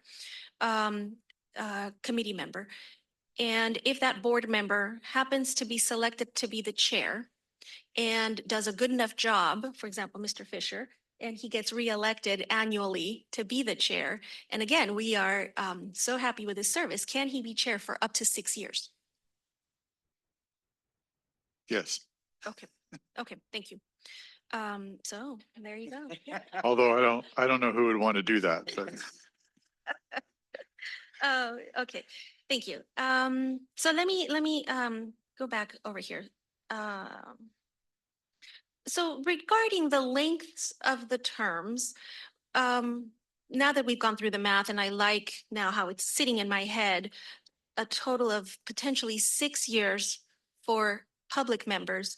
I was wondering why extend it from 2 years to 3-year terms? Why not 4 years? That was just what felt like the right fit at the time. 4-year terms are also entirely possible. City of San Diego uses 4-year terms, and I think that's up for discussion. It was viewed as, let's take the next step and see if that works. We can always adjust later, but I don't get a vote this time, but certainly my opinion would be 4-year terms are entirely reasonable as well, although we might want to get an opinion from our public member too. I am interested in your opinion, Ms. Rowena, but we just went through the math in my head. And again, I'm not interested in changing it. It's just I was relating my experience to, for example, one of the state boards that I'm aware of has 4-year terms. And to be reelected to that term or reselected would put me at 8 years. And I thought 8 years is sufficient, is good enough. 6 years is fine, but I don't know, would you consider an 8-year term? 8 year? Yeah. Is there a way out though? Let's leave it at 6. Let's leave it at 6. Did you have anything more to add, Ms. Rowena? You said it. Got it. Okay, so that's that. Okay, so why not write into the policy a specific staggering of the terms, the way you described it, Mr. Zito? You're saying it's sort of understood, but why not make it official? I'd be happy to make it official. I think the most efficient thing would be say two will be selected 1 year, 2 will be selected another year, and you'll have a gap year. So you at least are guaranteed a stagger. Yeah, I wonder if this was an appropriate time to begin this because we have vacancies on the board. So perhaps it might be, and then again, my next comment has to do with how many, what is the interest in filling the vacancies that we have upon us? If it's fine to fill not all 3 right now, just fill 2, for example, and wait to fill the 3rd seat next year, so that then naturally the they are already staggered to begin with, right? And it's not just left to, yeah, it's understood that we're going to extend somebody's term and then stagger it that way unofficially. Does that make sense? Does that make sense? So I wonder, should we add official language into our policy that does codify the staggering of the terms? I'll look Yeah, to so Ms. through the Amberlin. chair, Would you, oh, Chair. So through the chair, I mean, I think that seems fine. It just means that we would, and I like it because it makes it official, but it just means when we're going, I mean, I don't know how it meshes with the fact that we're currently in a cycle. It just means in order to affect it, in the current cycle, we would have to say some members are only 2 years and some members are 3 years just to get the stagger kicked off, right? Or you could say some are 3 and some are 4, but we would have to, I think the only way we do that right now is actually, or we could try to just extend the current 2 members' terms another year and see if they're ready to sign up for that. But I'm just saying, we would have to have a process to kick it off. But Amberlin, maybe you'd like to step in. I would just offer that there is a similar provision in the appointment of the ITALK members, which is also made up of public members. And the provision is essentially giving some discretion to the selection committee to set terms up to a certain number of years, which allows them to state that member A will have a term of 2 years, member B will have a term of 3 years, you know, something along those lines. That's how the ITALK has approached that issue. You know, I would be very interested in including that same provision into this policy because it would, you know, make it official, the staggering of the terms. And I do agree, you know, the selection committee would be I'm fine with having the selection committee have that discretion to be able to, you know, assign the length of that initial term to allow for this staggering, and it would be within that max 6 years, right? So if you know my fellow committee members are open to that, that would certainly be something I would want to add to this policy. And then lastly, this lottery of qualified candidates, Mr. Zito, I am open to removing this, and I'm glad that you brought it up because as I was reviewing the policy. And knowing the situation we're in right now where we are, you know, extending the period, looking for qualified candidates to fill the vacancies that we have on hand, which is 3, or upcoming 2, yes. But I was wondering, okay, is there a lottery? Because there is such an interest in filling these, you know, and we need to, you know, calm some of that interest and really, so it doesn't appear that there is, you know, 10 candidates that are vying for the role and you know, we've got to pick a lottery out of them, unless I'm mistaken. Is that? No, sorry, through the chair, to answer your question, no, the lottery was there solely to give it even more of appearance of independence. I will note, in the last cycle, we did have 6 candidates for 3 spots. Why this one is so much less, I don't know. Maybe it's because everybody thinks everything's running so well, they just want to keep the same people in place, right? But no, we don't. We're doing a great job, guys. We need people to keep their eyes and ears open. Yes. Yes, okay. Absolutely. So just to finish this thought, you know, I'm glad to hear in the past we have had more candidates than we've had spots. That gives me a lot of hope, you know. I know in the city of National City, when we do have a surplus of candidates, we do maintain a list, you know, and we do invite those same candidates when we have, you know, the next round of selection, and some of them do elect to be considered again. Some of them fall off the list, but maybe it is a good idea, and perhaps we already do, I just don't know it, that we are maintaining a list of these candidates and inviting them to reapply for the future positions. But I am interested in just cleaning that piece up. If my fellow colleagues believe you know, this lottery sentence in here isn't necessary, I'm okay removing it as well. It's extra, and I'm not interested in you know, keeping it if it's not necessary. I think I covered all of my questions. Thank you, Chair. Again, there's a lot to digest. I guess from a procedure wise, what's our best way to make sure all the changes are being tracked and the thoughts? Because we do have some documents that were in the agenda that were redlined and kind of the changes that were made there. Do we just go one by one? What's our? So a few options here, and I'm looking at Courtney to see what her preference would be as well. So certainly if there's sort of consensus around concepts, Courtney and I can work together to redline those into a document to bring back to you so you can see on paper in black and white whether you like those changes. So that's certainly one option for you if you'd like us to do that. If you want to have sort of a very clear record of what you want and don't want, we can certainly do a vote, but line by line, or on the changes. But again, it's really the committee's preference for how they would like to see it. Okay. I will say that I did speak to Chair Hebner regarding this, and this was a few months back, and one of the things that can my being naive about this committee is thinking it was like every other committee, and so we're trying to mirror some of the things that they were doing, but since that point, and I think that Member Zito really brought it up, that this committee needs to show its independence and how important that is, and they even saw it. We had a board meeting and they talked about all the other committees, and I'm like I want to wave my hand, like where how come the audit committee's there? I talked to staff later and like, oh, audit committee is just totally different. So I think that there's a lot of value in wisdom in that. And so not that we can go rogue and do our own thing and be completely separate, but I think there are some variances that are very important when it comes to how this committee does its business and carries out the work.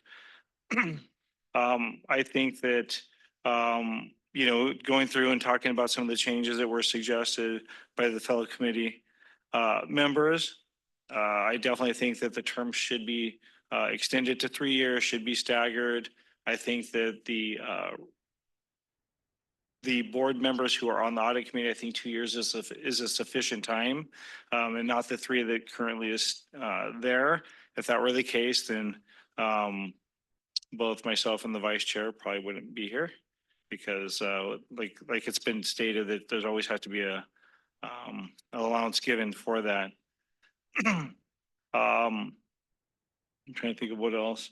I think that the conversation of the chair and the vice chair being selected by the audit committee, I know that's fairly different from other committees, but I don't see a problem with it. And to the point of whether the chair serves for a year or the chair and the vice chair serves for a year and then is re-selected. I like that only because somebody might have change in their personal lives. They might have some scheduling differences. And for me, those who would be on the committee, even if they weren't on the chair or the vice chair and they changed, they would still be on the committee. So we wouldn't lose that historical knowledge that they've gained, because the stuff that we discuss is fairly technical. So that would be my suggestion, that the committee doesn't change based on who the chair and the vice chair is, and it gives people an option to have a different experience. I don't think it, I very rarely have seen it where we don't like them and we don't want them to be the chair because they would still be on the committee. We'd want them to, if they weren't fulfilling their roles or responsibilities, and that'd be a conversation. We probably wouldn't want them on the committee, but I feel that there's an opportunity for those who serve on this committee to serve as a chair and vice chair. Obviously, I'm here because somebody thought it was a great idea and I've enjoyed it, but I'm not the smartest person in the room for sure. So I think that was really a thing. I think the selection committee, it was mentioned that one of the points was the lottery part of it. Yeah, I think that we are in a much better place. That the selection committee should be able to recommend those. I do have a technical question. These are for those who live in the audit world. And this is, it talks about just the experience required, and it goes to, it's in 4.2.2, and it talks about some of the requirements, and it says, it's 10 years worth of experience. If somebody had 7 years, would it still be good as a 10? I mean, we like round numbers, 5, 10, we hit milestones.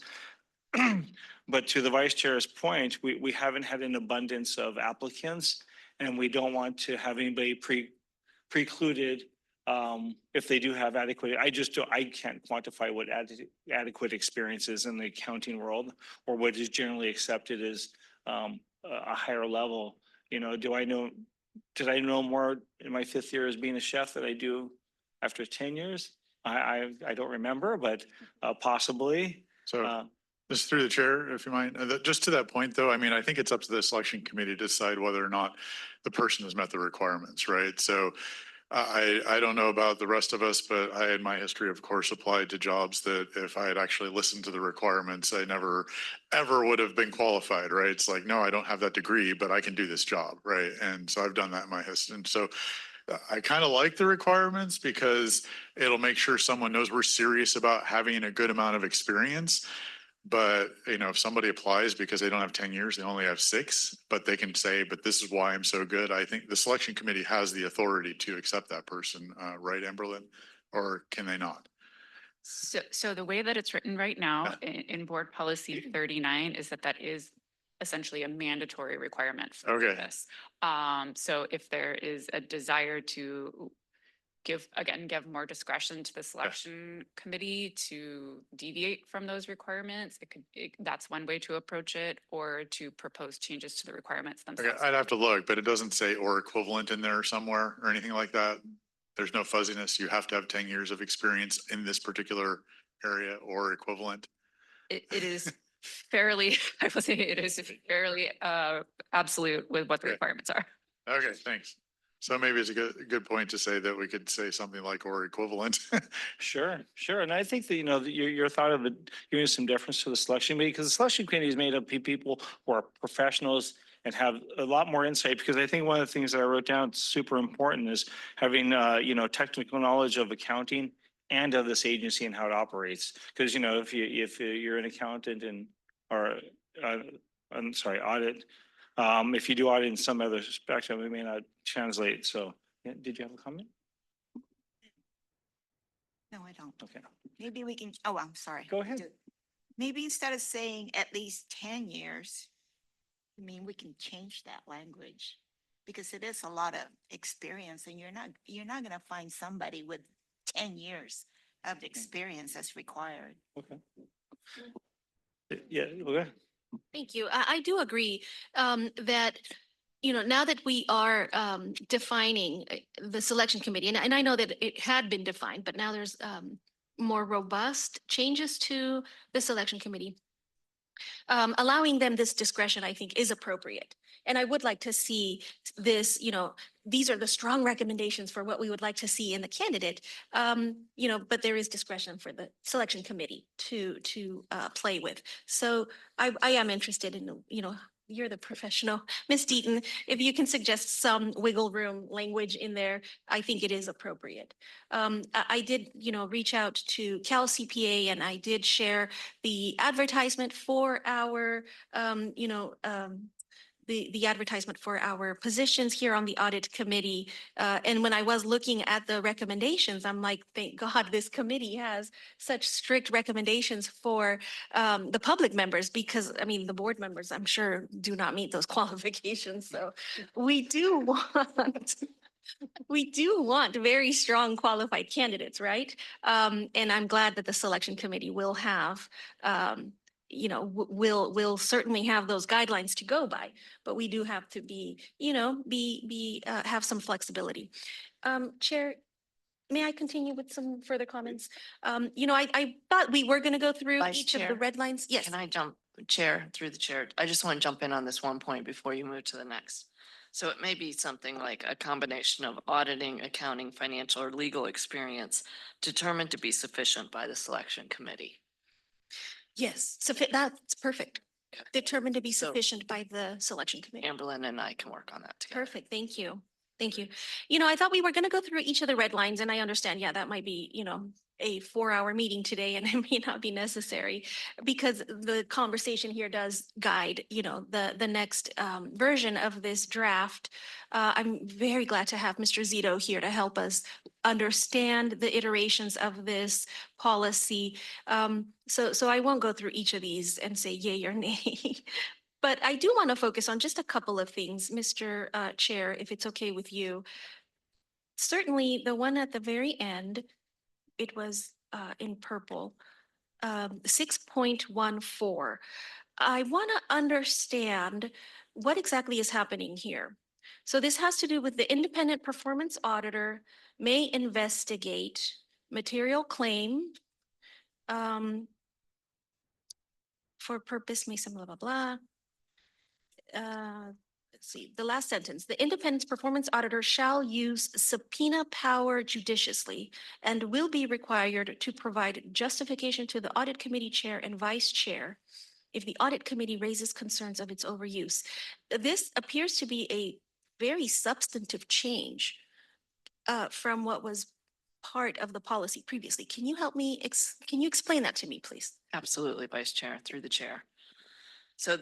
And just to put on the record, the purple changes are suggested changes that I've made. So that was outside of the deliberations by the audit committee. Okay, that was the purple changes are suggested changes I've made, and they were outside of the deliberations previously taken up by the audit committee. So the purpose of the one for the subpoena power was, and I had previously talked to the former chair about this, that as written in my experience as a CAE is very laborious for a subpoena power. So typically the CAE is granted subpoena power. If it is granted, it's granted to the CAE to use at their discretion. Initially, it appears that there was concerns to make sure that you went to the audit committee to seek the intention, talk to legal counsel, and that has not, in the independence of me executing subpoenas, I have not undergone those layers, right? But I understand the concern if you get an IPA that gets in the seat and is subpoenaing people unreasonably, and you all have a concern. So how the language was crafted was to not put all these hoops on the front end, that if I'm in the middle of an investigation, that now I have to wait and come to the audit committee and have legal counsel and do these things in order to issue a subpoena, when really with my experience, I should know when and when not to do that. And a subpoena has to be issued with consult of legal counsel as well to make sure it's issued properly. So this was really just, the intention was, can we simplify this process and not put these administrative burdens on the front end? But if you all have any concerns, then you would, it would be required for me to come in front of the audit committee or the IPA to come in front and justify the use. And at that time, I would suggest that if you had an IPA that was abusing the power, that then you would put restrictions upon it. I'm trying to grasp the situation, but it appears, I mean, what you just said right now, if there was abuse of this, then we would have the authority, but that would be then after the fact, right? So I understand the desire to remove administrative burden from the upfront, right? But then what we would potentially cause is potential abuse, and then we're not able to do something about it until after it has occurred, and then we come in at the back end, right? I don't know if that makes sense. I do, I understand your concern there. I think it's tricky because subpoenas and investigations are not something that, the reason that we would be issuing subpoenas is not something necessarily that we would want to discuss in public. Got it. Can you help me understand the subpoena action. How often does that happen? Rarely, Rarely, okay. rarely, Courtney, in your time here at SANDAG, how often has it happened? never. Okay. Yeah, it is a rare, it's really when you, and that's what I mean, you have to ensure your CAE should have the sensitivity and also the expertise to navigate investigations without the use of a subpoena. However, if you have an unwilling participant and you need to subpoena them in order to get information, then it needs to be executed. I've only executed it in my career at the city of Oakland. And I only executed it in one investigation in all the investigations that I issued. And I will tell you, it probably never had, after I issued it once, was probably a reason I never had to issue it again. Right. Well, that's helpful. Yeah. And to your knowledge, do you know if the previous OIPA ever issued any subpoena? I do not know to the best of my I can state, knowledge. sorry, through the chair, I can state for the 4 years I was on the committee, it was never issued, but I can't speak for the time before that. Well, thank you. I want to pause, maybe open this to other folks at the panel that might want to add, but I do have a final request.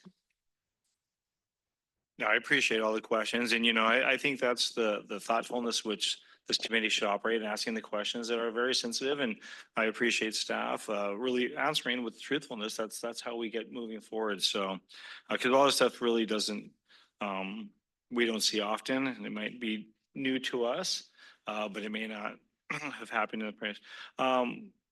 Other Ruby, would you do me a favor? Would you just kind of turn to 3.1.13? And that was another one that was in purple that you and I discussed, and it's very clear to me, but perhaps those on this committee should hear that as well as the public. Thank you. So 3.1.13 was recommended internal control guidance to be adopted by the board to prevent and detect financial errors and fraud based on the internal control guidance developed by the state controller pursuant to government code section and the standards adopted by the American Institute of CPAs. And in reviewing this, the structure that is now in place is not the structure that was before. I mean, now you have an internal controls director. Internal controls is solely the responsibility of management. It is not the responsibility of the audit committee, nor is it the responsibility of the IPA.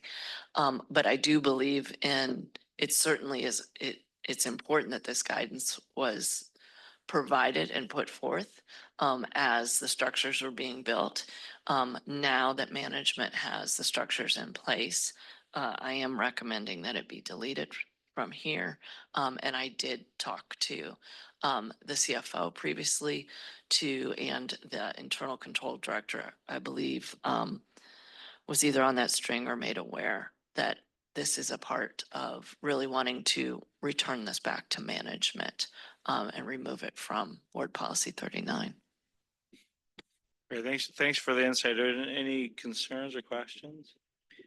Yeah, Mr. Mario or so, do you have any input on this? On this one specifically, no, at this moment, I will need to probably dive in more with my team about it. I haven't discussed it with them. On if you permit me, Chair, also, I wanted to put something on the table, and it's not my prelude, but here I go. On the prior discussion of 6.14, would it be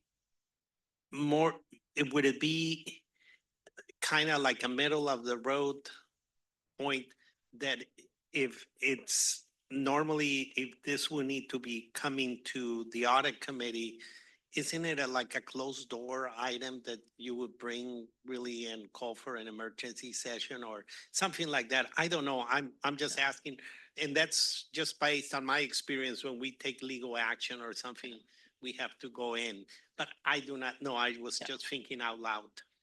It typically no, CEO or so. It's not something that you would do in closed session. Again,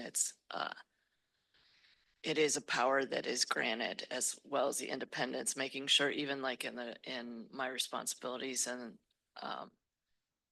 that the employees have to fully cooperate, right? Yeah. So that's right now there, and they can't, if they don't cooperate, they can be terminated. So I think the likelihood of utilizing it, again, it's a rare instance. But it's not something, if we get to that place, it would be a high stakes investigation that would require that nuance. So just thinking of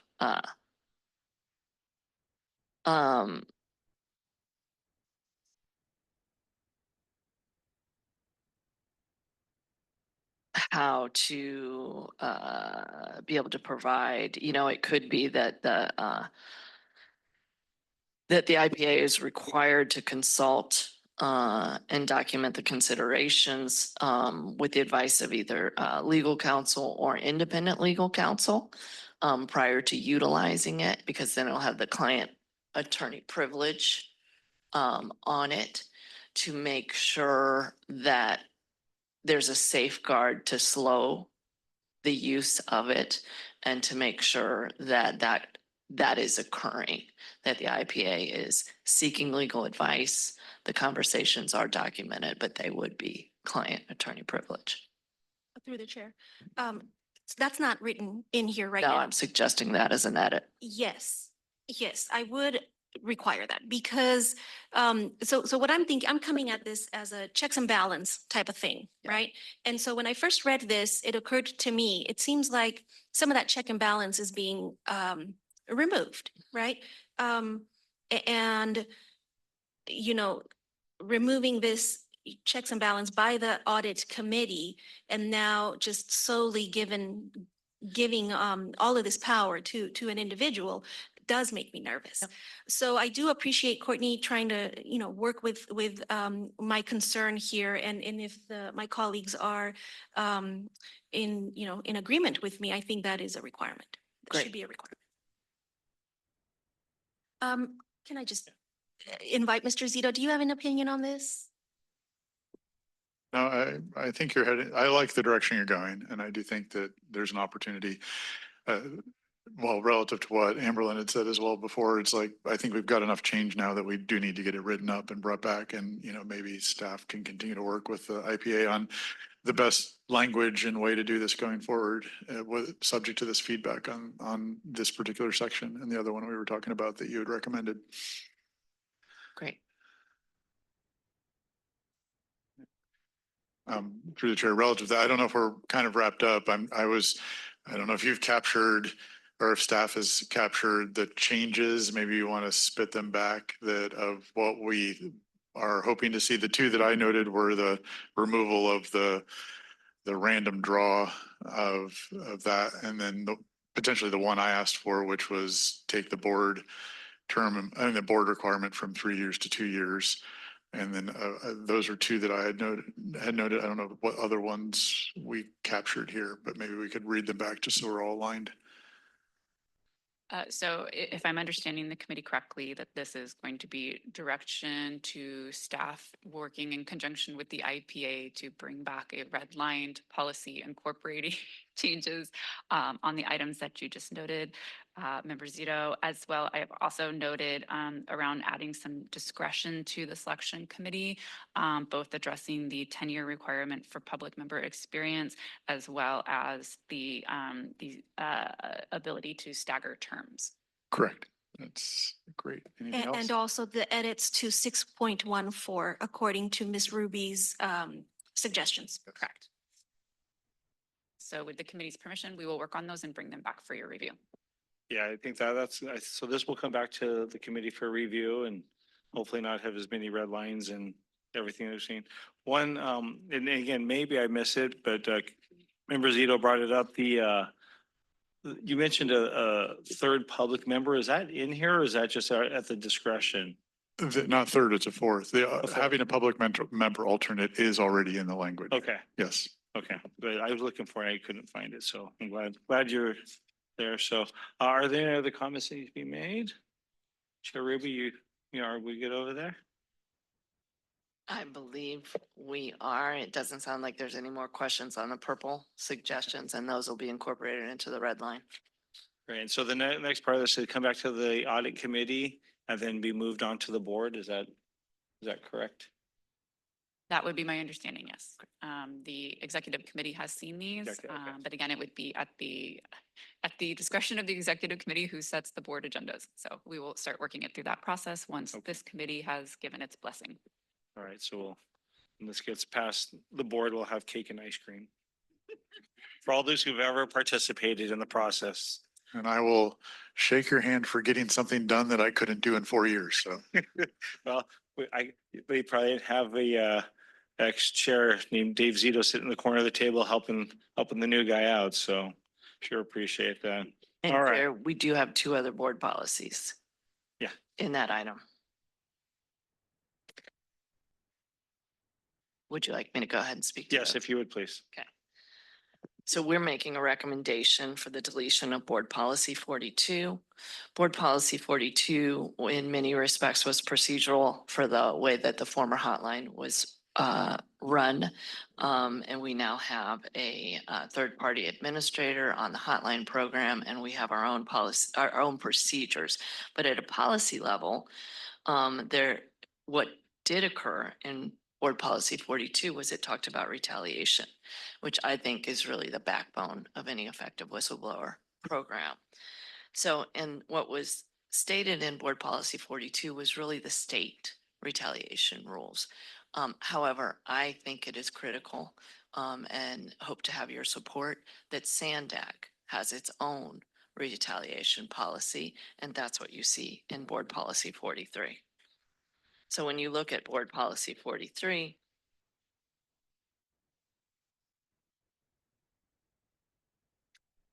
it is for the protection of whistleblowers from retaliation at SANDAG.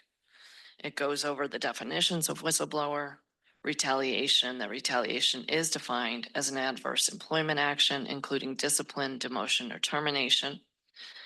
An adverse employment action requires showing that the retaliatory action has occurred based on the whistleblower's action.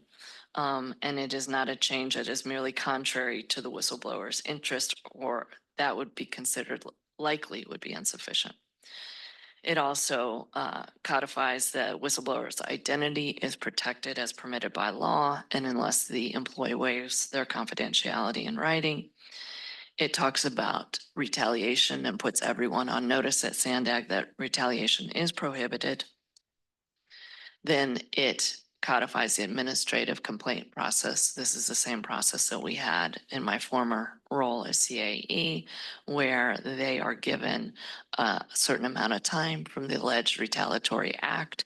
They then would make a claim with my office that they've been retaliated, and they do have to establish a preponderance of evidence. If there is a situation where someone in my office claims retaliation, then that claim would go directly to general counsel, and general counsel would be responsible for hiring an investigator. And then discipline is that discipline can include up to termination of employment. And I'm happy to take any questions. And that would be a new Board Policy 43. So we would eliminate Board Policy 42 and replace it with 43. Okay, I just want Yes. to make sure we're on the same page. Do I have any committee member comments? No? No. CEO? It's a great policy. What I would invite, it's again, you're independent, it's to probably have labor or legal counsel review this. When I read it, it's very focused on a whistleblower coming to the Office of the Independent Auditor. There are other definitions out there as what a whistleblower is or other authorities.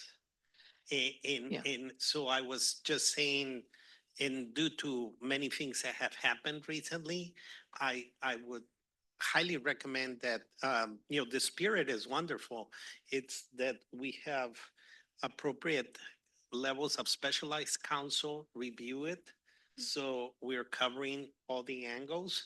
That is just my invitation to making it even more tight. And I hear you, CEO, or so through the chair.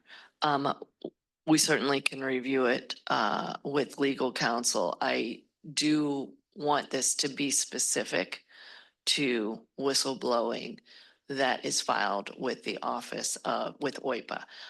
This is the same way that I had managed it in my prior role. So if somebody came and they said, oh, I had a whistleblower claim in this department, blah, blah, blah, blah, blah, that's not, we don't take that investigation on. We don't do that. That goes through other channels. This is, or it happened at a different employer, or this state law or that state law. No, we're saying if you are a whistleblower with OIPA, this is the process. Yep. Thank you. I appreciate that clarification because my mind wandered a little bit, wasn't sure of the path that it would take. So this deals specifically with those who file the original concerns, complaints with OIPA, not with any other department. And I would assume if it was any other department, they would go to human resources first. Is that how it would work? Depending the token, right? An individual can go to any other state agency or agencies that are listed that can be notified, right? There's whistleblowers on labor issues in our construction projects.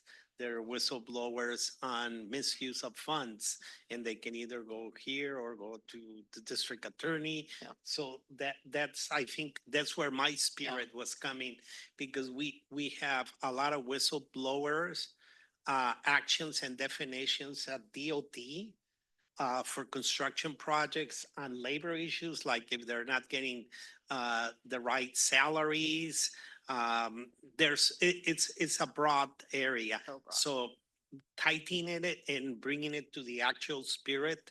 And it is well defined. I'm just bringing it up that we need to probably bring it even more, right? Is somebody going to define themselves as a whistleblower because they went to the press or to whatever else? So those things need to be well defined. Really appreciate the feedback, and we'll work with general counsel just to make sure if there's, we'll make sure that the information's in there, but also ensure that Amberlin doesn't have concerns.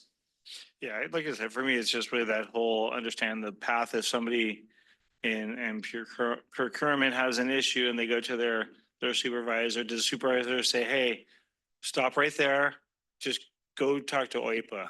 I'm just curious of like that process. And again, just because this gives specific responsibilities and authority to OIPA to how to handle these things, I just want to make sure that staff has a very clear understanding, because it's been my observation is that the board policies are kind of how the agency runs, and they refer to them often. And I think it's an important part of it, just to clarify. So I think that maybe in your conversations with council, understand that and perhaps pull HR into the conversation to see, how they can be most effective for the betterment of the agency. So. Great. Thank you for the feedback. Yeah. Thank you, Chair. So we're not approving this item. We're going to We'll bring it back. Thank you.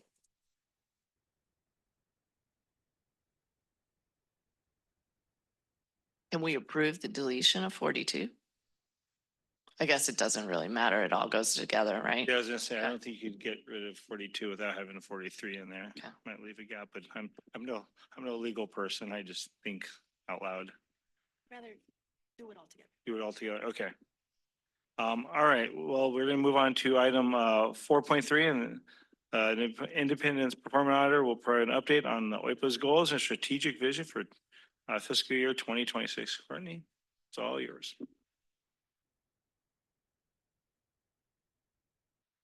Thank you, Chair and Committee.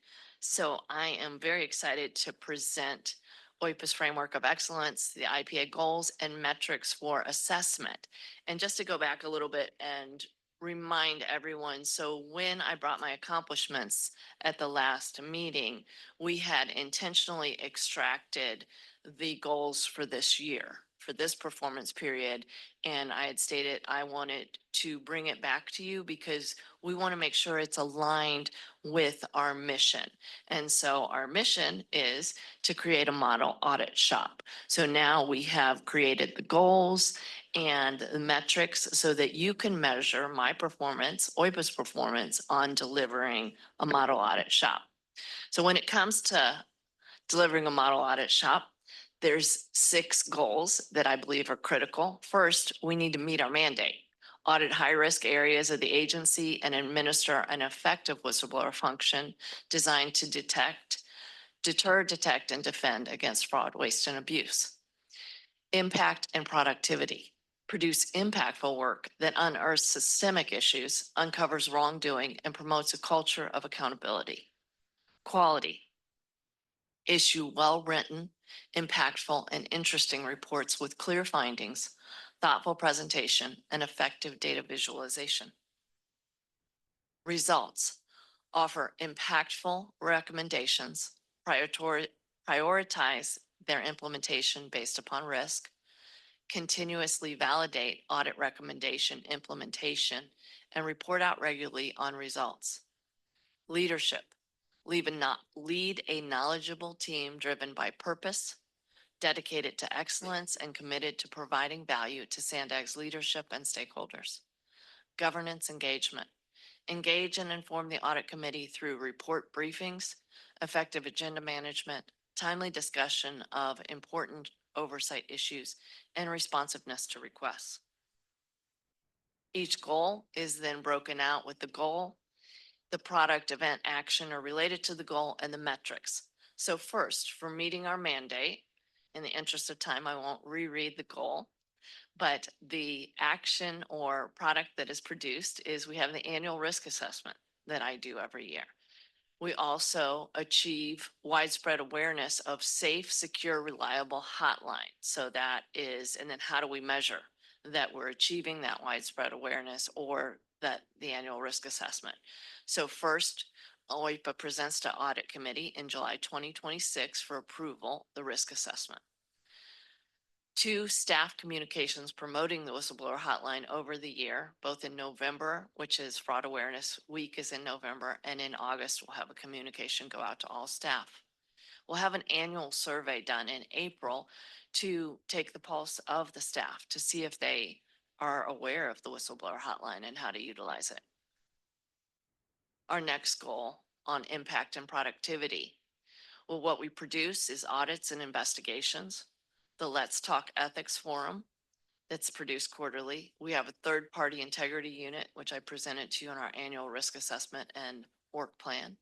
And then the Ethical Climate Survey, which we did the inaugural Ethical Climate Survey, but we will be issuing in May the next one that is occurring 18 months after the initial. So our metrics on this is 1.5 reports completed per professional staff. The LTE, Let's Talk Ethics Quarterly Forums, will launch the third-party integrity unit in spring of 2026. And as I stated, we're going to initiate our next ethical climate survey in May. Quality. For quality, we have the product is our triennial peer review. So you will shortly have in your hands a report on, and just to reiterate, so everybody understands what a peer review is. A peer review is a peer review team who comes in and audits the auditor. So everything that when we go in and audit somebody, now somebody's going to come in and audit us and make sure that our quality, our systems produce quality audits. So the other thing, product in this is the quality management system, as well as consistent and caring audit reporting process, 100%, no surprises. So what are the metrics that show you that we're achieving this? The successful passage of the peer review and timely remediation within 60 days of any issues identified. Updating the QMS, the quality management system, based upon the latest 2024 government auditing standards by May of 2026. And then our commitment to always vet audit findings with the auditee. We hold a preliminary audit findings conference at the conclusion of fieldwork to review audit findings in detail while affording management the opportunity to provide additional support or clarification to address findings prior to the exit conference. And then if there's any findings that are noted after the conclusion of fieldwork, we immediately notify management. The goal for results is we have, with all audits and most investigations, we have recommendations. So the product would be management's agreement with recommendations, the continuous corrective action plan validation process that we undergo, and then the ongoing CAP corrective action plan reporting that we do. So the metric is that management agrees with at least 80% of our report recommendations. And you know that immediately when the reports are issued, because we always tell you if management is in agreement with our recommendations, and we'll also track that. Recommendation implementation is validated within 30 days of receipt of support at 80% of the time, and any variances are explained. So currently, the corrective action plan, there'll be a due date that you'll see when the implementation is to occur. On that due date, management has provided us their support to as evidence that it has been implemented. My team then has 30 days to validate that support and let you know, and then determine if it's been implemented, partially implemented, or not implemented. So that's our timeline. We do that in 30 days. And we are saying that we will do that 80% of the time is the metrics that I would like to be measured upon. And then annual and quarterly CAP updates are presented on time. So you have your annual report in July, and then the prior quarter is presented to you within 3 months of the end of the quarter. So the September quarter that just ended, we will be presenting you the update on the CAP in December. So we want to make sure that we get that in front of you in a timely manner. Leadership, attract and retain high quality staff. This is the key to building a model audit shop, is to make sure that you have people who, it says here, right, driven by purpose, dedicated to excellence, and committed to providing value. So we want low turnover, 15% or less attrition, the 360-degree performance survey that is done of the IPA to have a score of 75% or above. And then our annual CPE requirements, make sure that we're professionally developing our staff. It's a minimum of 20 CPEs per GAGAS, but our policy is 40 CPEs per year. Governance engagement goal. So how does that show up? It shows up in agenda management, communication with members, and individual report briefings. So we are going to track and follow up to ensure that 100% of your requests that we've been responsive and taken care of them. We also have the IPA's annual performance evaluation, and at that time would want you to express your satisfaction with OIPA and IPA's agenda management, as well as engagement, including briefings.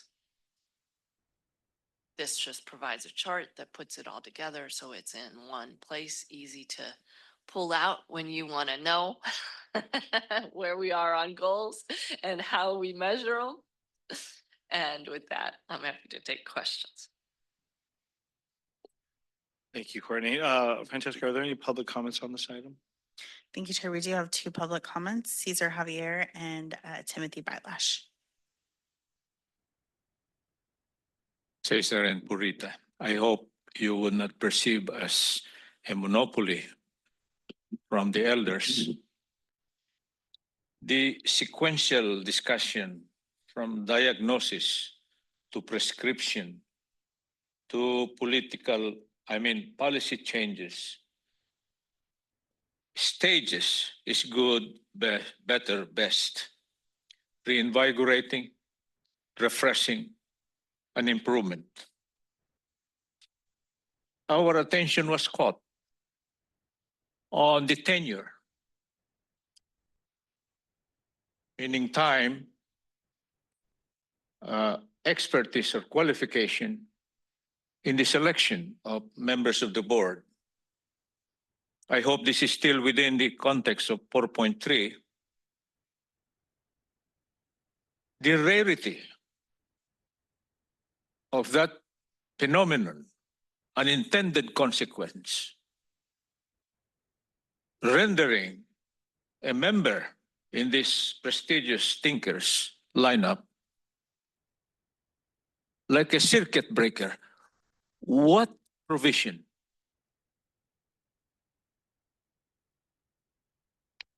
to qualify or disqualify at a particular time, even the tenure, within that tenure, could be done, if only to keep this vision or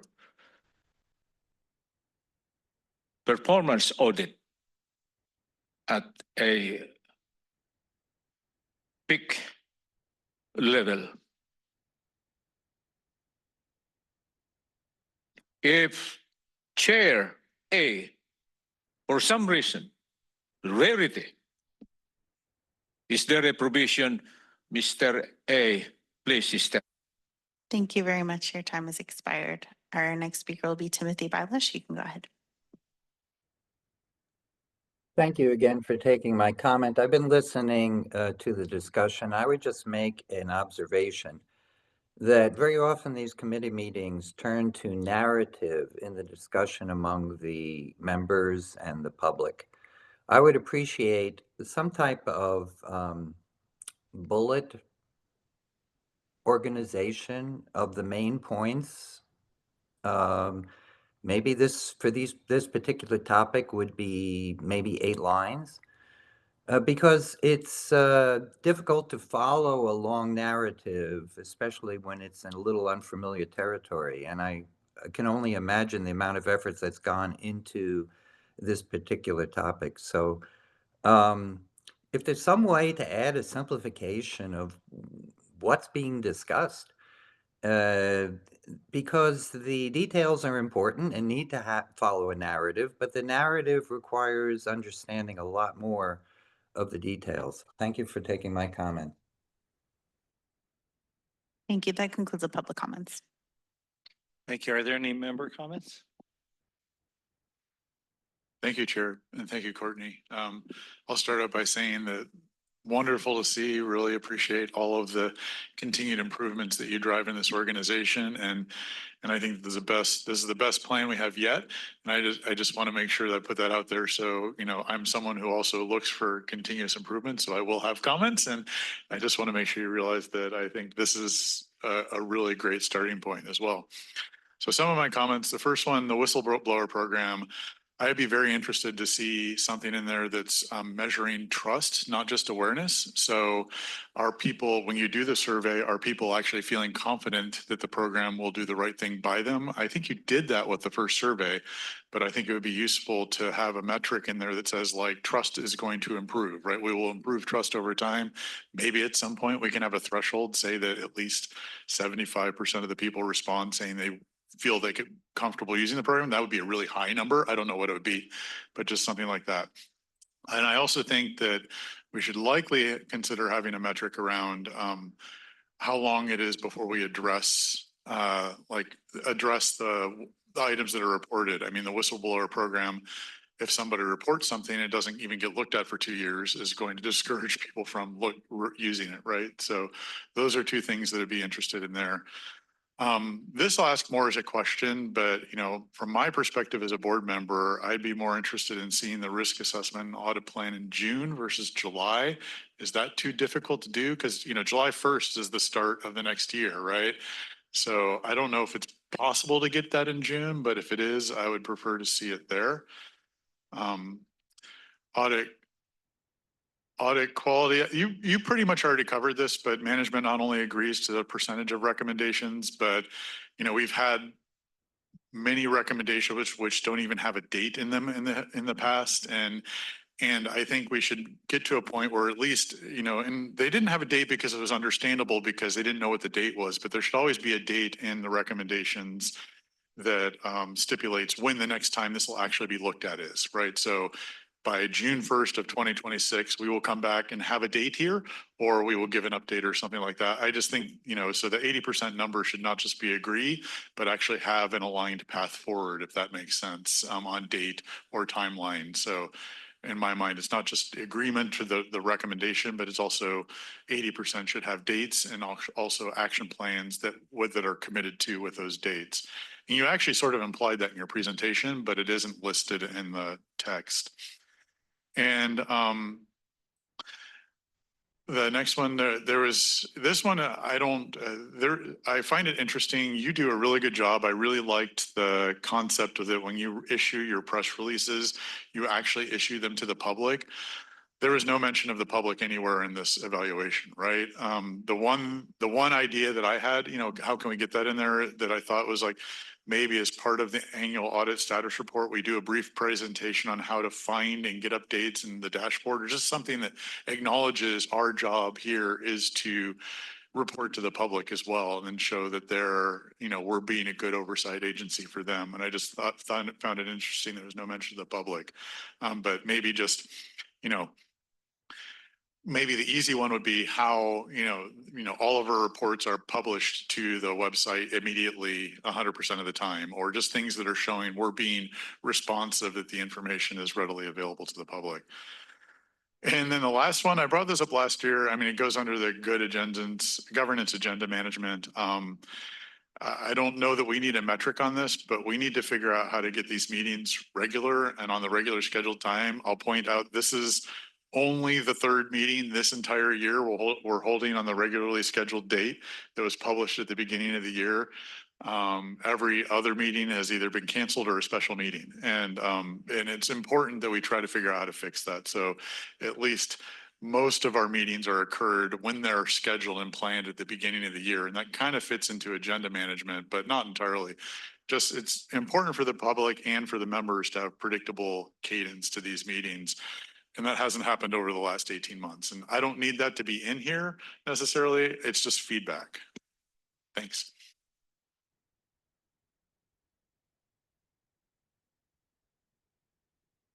Thank you. I really appreciate seeing this report. I don't have much to add other than, these are metrics and an assessment tool for us to rely on. Thank you. It's very well thought out. Thank you to you and your office and your committee or your team for putting this together. It's going to be so helpful for us when it comes time to perform the assessment. And I really like that second slide. It's a model audit shop. That's what I'm hanging on to, because I do want to be a model. We will be a model for others to follow is my expectation. Thank you. Thanks, Vice Chair. I agree. Seeing that is great. As a new board member a couple of years back, I had the opportunity to represent SANDAG in large regional, I guess they were national meetings of other MPOs. And despite some of the concerns that board members have, what the public has, SANDAG is highly regarded around the country for the work that it does. We do work that's unique. We do it in a way that's unique. And I think that, as you look at the Office of the Independent Performance Auditor, you look and say, wow, we want to be the model shop. Why? Because people are looking at us.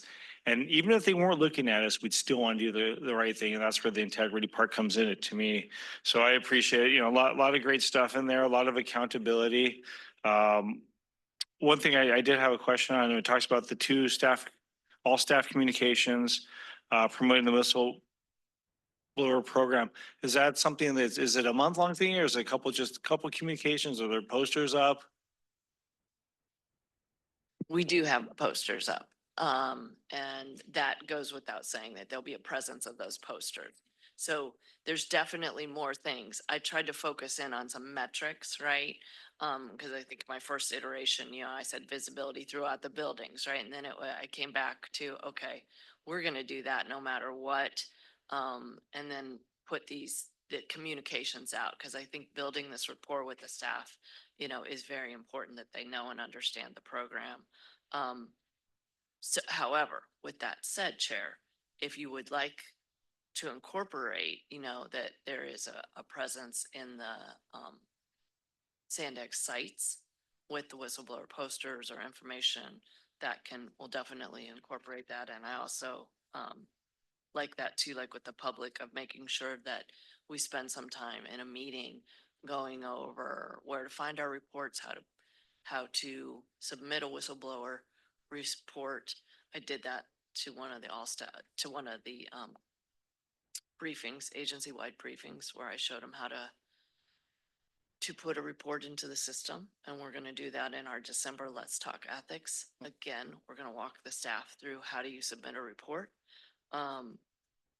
So I'm happy to incorporate the visibility piece. And then I guess we could take pictures and show you, as far as the metrics, we can take pictures and show you where we posted them. No, I appreciate that, because I think that the time that's been spent on the whistleblower program, my big vision is in a few years, it's gonna be one of those tools that exists that is hardly used, but people know it's there. I think in the past, somebody's like, why didn't we have this? We really need it. And it was a hot button. On the fact that the agency is moving in such a direction that it won't become a thing of the past, but it'll become that thing that, people rely upon when needed. And then, one things I just caught is there was one of the comments that were, or one of the things that was shown in the slide presentation is, how the differentiation between the IPA and the OIPA and how important it is that we do recognize how hard that those around you work. We know how hard you work, but I think it's important that, we do know how hard the office works together as a team with your leadership and guidance. So we appreciate all that you do, and can't wait to see how this shapes up. I don't know how you're going to top being the model shop, auto shop. So audit shop. So we'll see how that works out for you next year. I'm sure you'll do something even. But I like the framework of excellence as a header. So. Stay on the top. Yeah, as long as we stay on the top. So, and I don't think there's any action. This is just a report, correct? And my request would be, would you like me to make these modifications and bring them back in the next meeting? Or would you like me to incorporate them and just go forth that there'll be additions to the evaluation? I trust you. Yeah, I'm in the same boat. I think that my colleagues as well. So make the changes and incorporate them. So that'd be fantastic. So. All right, then we're going to move on to item 4.4. It's a discussion of the process for the annual performance evaluation of the independent performance auditor. According to the administrative procedures for the annual performance review for the independent performance auditor, the audit committee must assign a subcommittee to evaluate performance results, request and collect input on compensation metrics, and make a recommendation on compensation to the full committee. We're in need of currently in need of 2 volunteers for this subcommittee, in anticipation of the survey going out next week. In the past, I believe there were some volunteers. Do I have anybody that would care to volunteer for the subcommittee? I'll volunteer. All right. Anybody else? Yes, I'll take the second spot. So it'll be Rowena and I. So, and I don't know if there's anything other action that needs to be taken. That's all the action we take. Sure, if I'll we go could outside of- solidify the formation of the subcommittee with a vote, please. Also, do we need to take public comment, Chair? Oh, yeah. Sorry. Francesca, do we have any public comment? Thank you. We do have one public comment, Cesar Javier.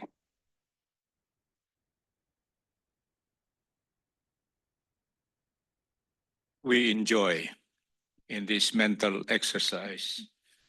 And we could only interpret 4.4 by saying this is a win-win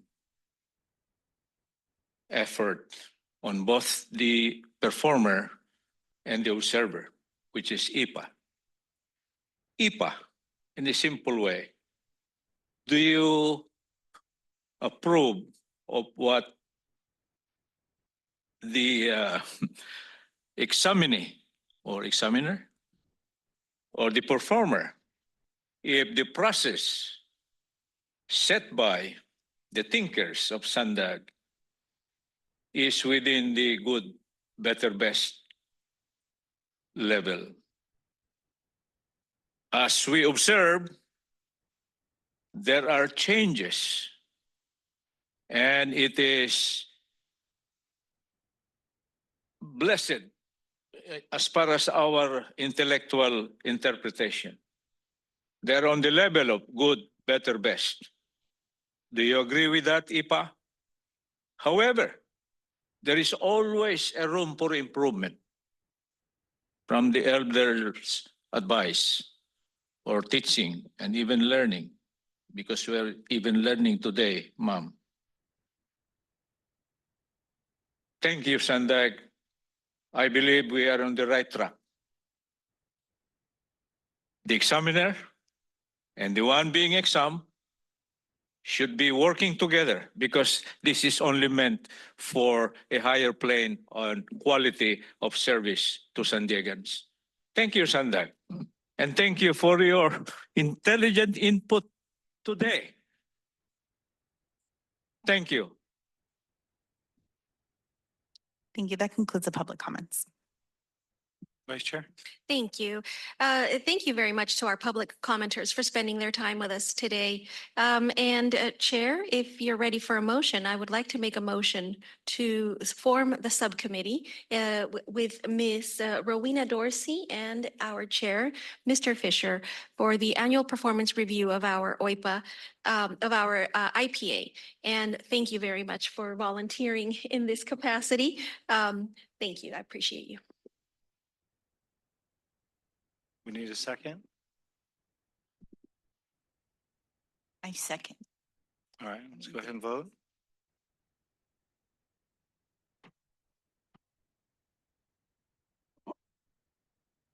That motion passes unanimously with those members present. Jessica, I don't think we have any. Do we have any continued non-agenda public comment? No, we do not.